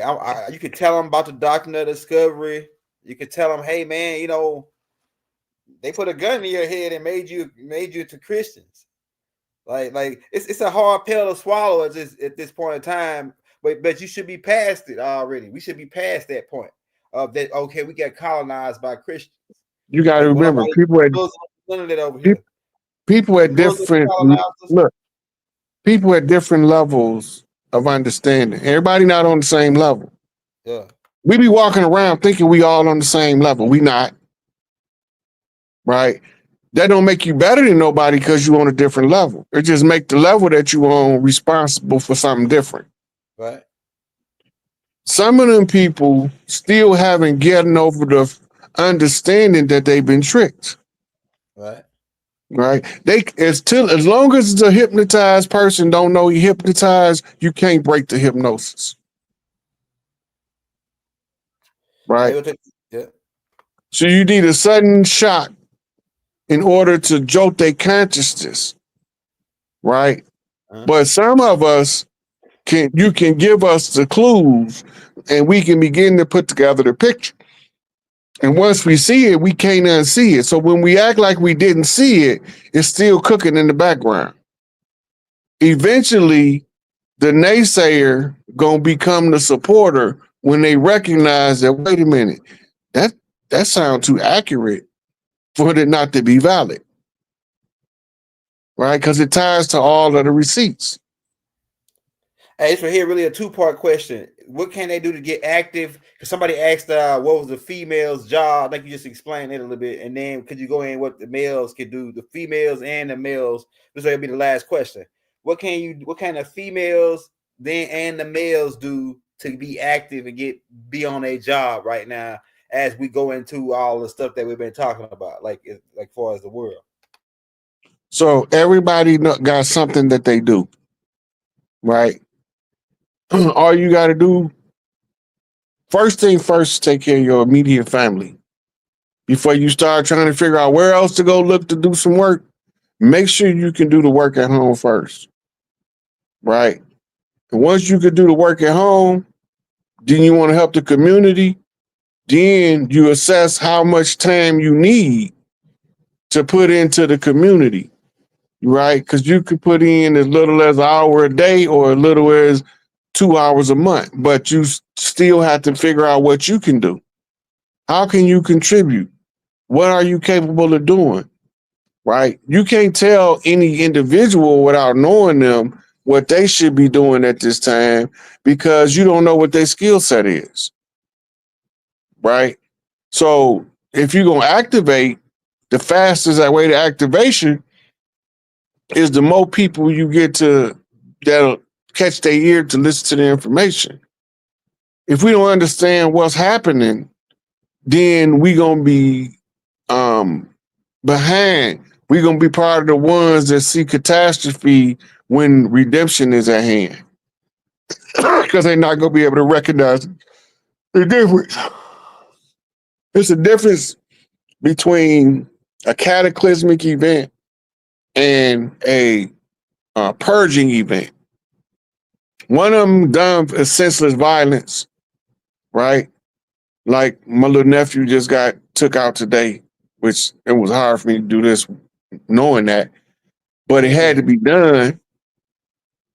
But the senselessness of it on the one hand, or the gravity of the reality that somebody's going to have to be dealt with in order for nature to balance the situation. In other words, the repeat offender won't stop repeating until you stop him from repeating. Because once the pattern is established and the habit is formed, it's almost impossible for him to break if you find pleasure in it. So some of them, we got to stop them. And other ones, you leave them to their own devices, they'll stop themselves. But you got to know how to know the difference in the two. The one who has pseudo power, who think they're powerful, are the ones we going to have to actually remove. And I can't wait. And I you remember that? Hey, Rob, you remember that movie 300? Where that dude, the Persian kings or the Persian soldiers came bringing the heads of other kings. Yeah, right. And then when he about to kick him in that hole, right? He looked back at his queen first. She did like this. And nigga said, once she gave him the handshake, it was over, man. She kicked him off up in there now, man. Once that queen said do it, oh man, nigga, I'm finna do you now. Oh yeah, you bring that to my doorstep. You should have thought choose your words kindly. This is Sparta. Boom, kicked him off. That was one of my favorite parts. Man, that's my favorite part, bro. He said, "Only a madman would dare kill a messenger." He said, "He come to my door with the head of kings." He said, "You come." Hey, Leonidas tell him, "You come to my house with the heads of kings, threaten my people with slavery, right, and disrespect my queen." Right? Oh yeah. When he looked back at her, she said, "He was like, no, I'm not a madman. This is Sparta." Once that queen gave him that nod, that was it. You see how he ain't got to do but kick that one, and his soldiers automatically knew what to do with the rest. Get everybody else follow suit. It's always follow suit with them. Whatever he do, we do. You know what I'm saying? Look, and that go to tell you, look, I was looking up the Spartan suit because, the Spartan helmet is supposed to be mimicry of a mohawk. Right, that's right. And we was the only ones wearing mohawks. African tribes didn't wear mohawks, but we did. Yeah, the Mohawk tribe. Yeah, she Black Hawk. They like now, and also that type of headgear. The Igigis, one group of the Igigis had that type of headgear. If you see the Etruscans, that's what they show them. They show a statue of these two Etruscans grabbing the girl, like they Marvin the Martian. Yeah, like Marvin the Martian, and they were ant beams. I'm going to slap you with my space modulator. They called the Tarsissians, and they are a black ant species that came here, and they came down to talk to humans how to dig underground and dig these tunnels. And the Hopi talk about these people. The Hopi got some of a lot of legends about these people coming down with these helmets, and those ant type of creatures, and they taught them how to go underground, survive, and dig underground, and this and that. They go into it. So yeah, man, we got to get up out of here, man. Everybody try to go to sleep, man. They want okay. I'm gonna get So yeah, Rob, we gonna come back with another one, man. This was hot right here. This is another one, Friday the 13th. Free all the political prisoners. Big Mama's back on the land, right? Larry Hoop about to be free. Malachi about to be free. Everybody about to get out, man. This is the year. These next 2 years is the years where everything get put back like it was before they came. You know what I'm saying? That's how I feel like the next 2 or 3 years, like within this span between now and 2030, everything go back to how it was. Well, we was happy-go-lucky, like Christopher Columbus said. They walking around like la la la la la la la. He said it was like that's how he was over here, man. We was having a blast over here before these people came. And they exploited our genetic memory, used it against us to give us false doctrines. Man. They sacrificed the blood of the righteous so that we'll follow their edicts called laws, right? They did all this stuff, treated us bad, miseducated our children. Right. They poisoned the land, the air, and the water. Yeah. Now that should be against the goddamn law. Yeah, he said that. He said their water was so crystal clear you can see to the bottom. Then after they come, it's so black you can't even see to the top. See at the top of it. See it. I was watching this Western, and this Italian dude dressed up like an Indian. He was telling the white man. He said, before the white man come, you could drink out water from any place. Yeah. He said, now our waters are sick. Yeah. Yeah. I think I seen that one. Yeah. They said you used to be able to take a cup and scoop out the top of the river and drink it. It was like drinking fresh spring water. But now the water black, the river's black, everything brown, dark black. And Christopher Columbus said he got crystal clear waters over there. Crystal clear waters, what he said. But we got to take this. We got to come and slaughter these people. These people, we got to take advantage. Who are these people, man? Now, remember, he specifically, geography over here, pinpoint to the finest point. He's talking Jamaica. I mean, Haiti. He's talking the island of Haiti. Because the island, they named it Hispaniola. Yeah. When he left. Yeah. How they gonna take the people's name off their land and just put your name on it? They just went around naming stuff. Oh, this ours. Oh, that's ours. It's El Salvador. Oh, that's, we're gonna take it all back and to then the they're Spanish. naming them after people. Yeah, that's right.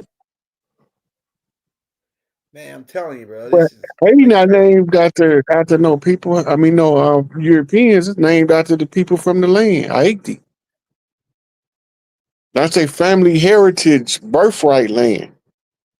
That's why it's called Haiti. Yeah. They chose that name. The European didn't choose it for them. Colonizer didn't choose it for them. They the only one. The legend has it Duddy Bookman the only one looked the devil in his face and when he challenged him and said, "Bring it on." Yeah. You see what you got. That's devil mean adversary. Yeah. Yeah, remember that. Despookify the message and just put it in its simplest term in common English. Devil just mean your enemy. That's right. Whoever's against you. Right. Whoever's against you is your devil. Yeah. Right. And we done seen the black devil now. Yeah. Right. They left it all in the public domain, but they never would have thought we was gonna put it together. They told me it was like unscrambling the egg. It's almost impossible. Yeah. But got to be a way it could be done. If it's almost impossible, that means there's something that can be done to make that possible. Yeah. It's called alchemy. You can alchemize something back to its original, but you can't do it in 3D. Right. You have to do it in the 4D, 5D. Right. And when you come back to 3D, you got a whole fresh egg all over again. They call it turning back time. Right. But you don't literally have to turn back time. You go back through time in the memory. You a time traveler, whether you want to know it or not. Right. Because your bloodline in the past is talking to your bloodline in the future, and you just the answer in the middle. Right. Let that sink in. Your bloodline from the past is talking to your bloodline of the future. And you just the messenger in the middle between the two. That's deep. And that's why people become oh man, you prophesy. No, it's not prophecy. It's listening. Then pointing out what you see. Right. It just, if it happened, that's convergence. That's not prophecy. Right? That mirror that John D had gave birth to a program of the U.S. military called Operation Looking Glass. That's now declassified. You can ask AI what was Operation Looking Glass, and it was the ability for them to use systems of probability to determine future outcomes in the course of events. Yeah, and they got it at the Scottish Rites Lodge in Washington D.C. The Scottish Rites Grand Lodge at D.C. I wonder why it would be in the Scottish Rite Lodge. Yeah, Grand Lodge. And look, Rob, when they invite you there to bring you up to that degrees, they say you got to make a reasonable donation. And guess what the reasonable donation is? $50,000. Yeah, who is it reasonable to? That's what I'm saying. $50,000 a reasonable donation. It sounds reasonable. But you got to pay attention because knowledge is power. Mm-hmm. If you're paying for knowledge, you're paying for power. Go ahead. Right. The only way to activate it is you need something called wisdom, where you can't activate the knowledge to maximize its output. Right. The more you know, the further you go. You heard that one, didn't you? Yeah. The more you go, the further right. you go. Yeah. What was the United Negro College Fund?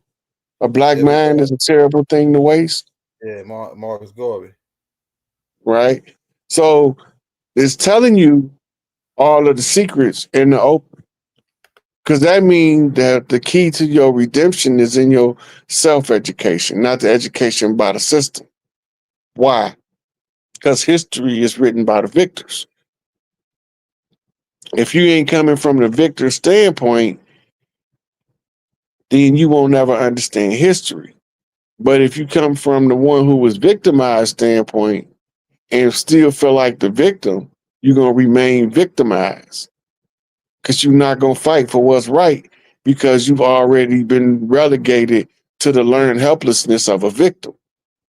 You got to think like a conqueror if you want to conquer. You can't think like a neighbor if you want to be a conqueror. Right? But everybody ain't got to know what you're thinking. Right. So the greatest conquerors can conquer from the mind and then let the effect manifest on earth. They call him an armchair revolutionary because they don't know what he's doing. Yeah. Right. So he's sitting back in the chair and he's telling the people in the public domain as the Greeks told the story around the fires that night. Right.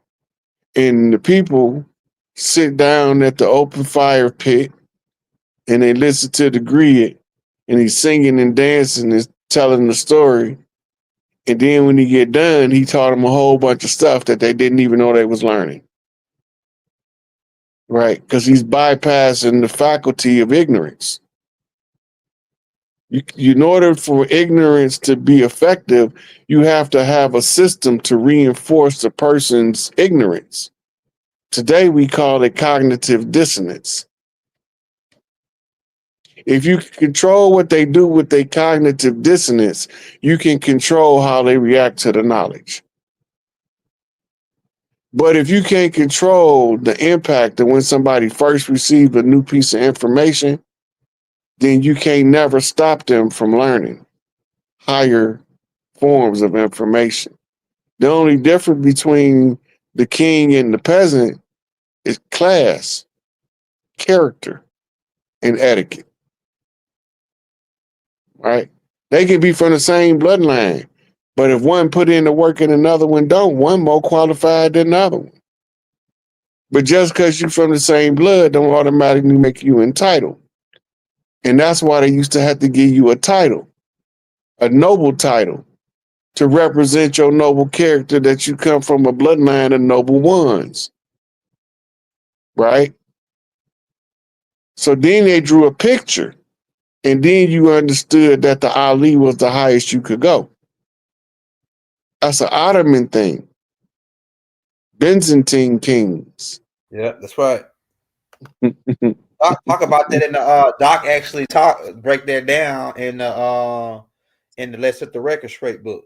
He talk about how they the titles that existed before that were ill, but still those it comes down to them same people because it's coming down to the 200 fallen. They were the Ottoman Empire, the Etruscans, the Romans, all of them connect in the same boat. You know what I'm saying?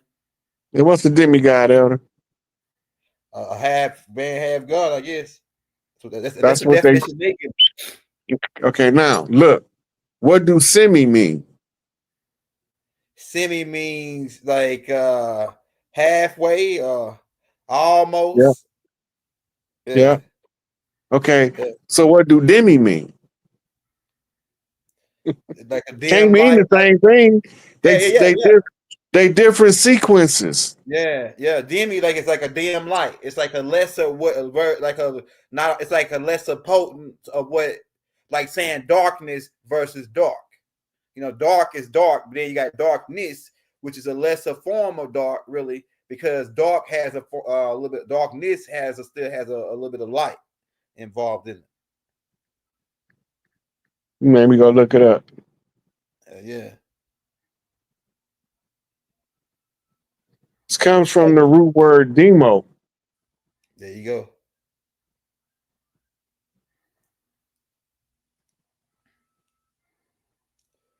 There you go. Hey, y'all hit that like, hit that subscribe button if you're new to the channel, man. We live, we lit. We got something coming out every day for you.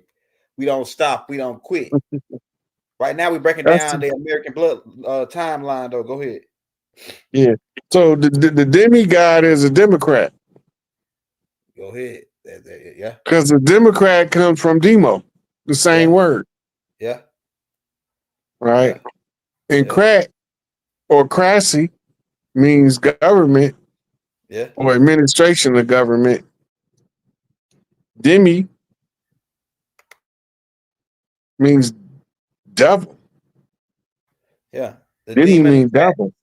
Demon cracks. Yeah. Hey, you know who did a break? You know, I think about it. Who did a breakdown on that? Farrakhan. Yeah. Yeah.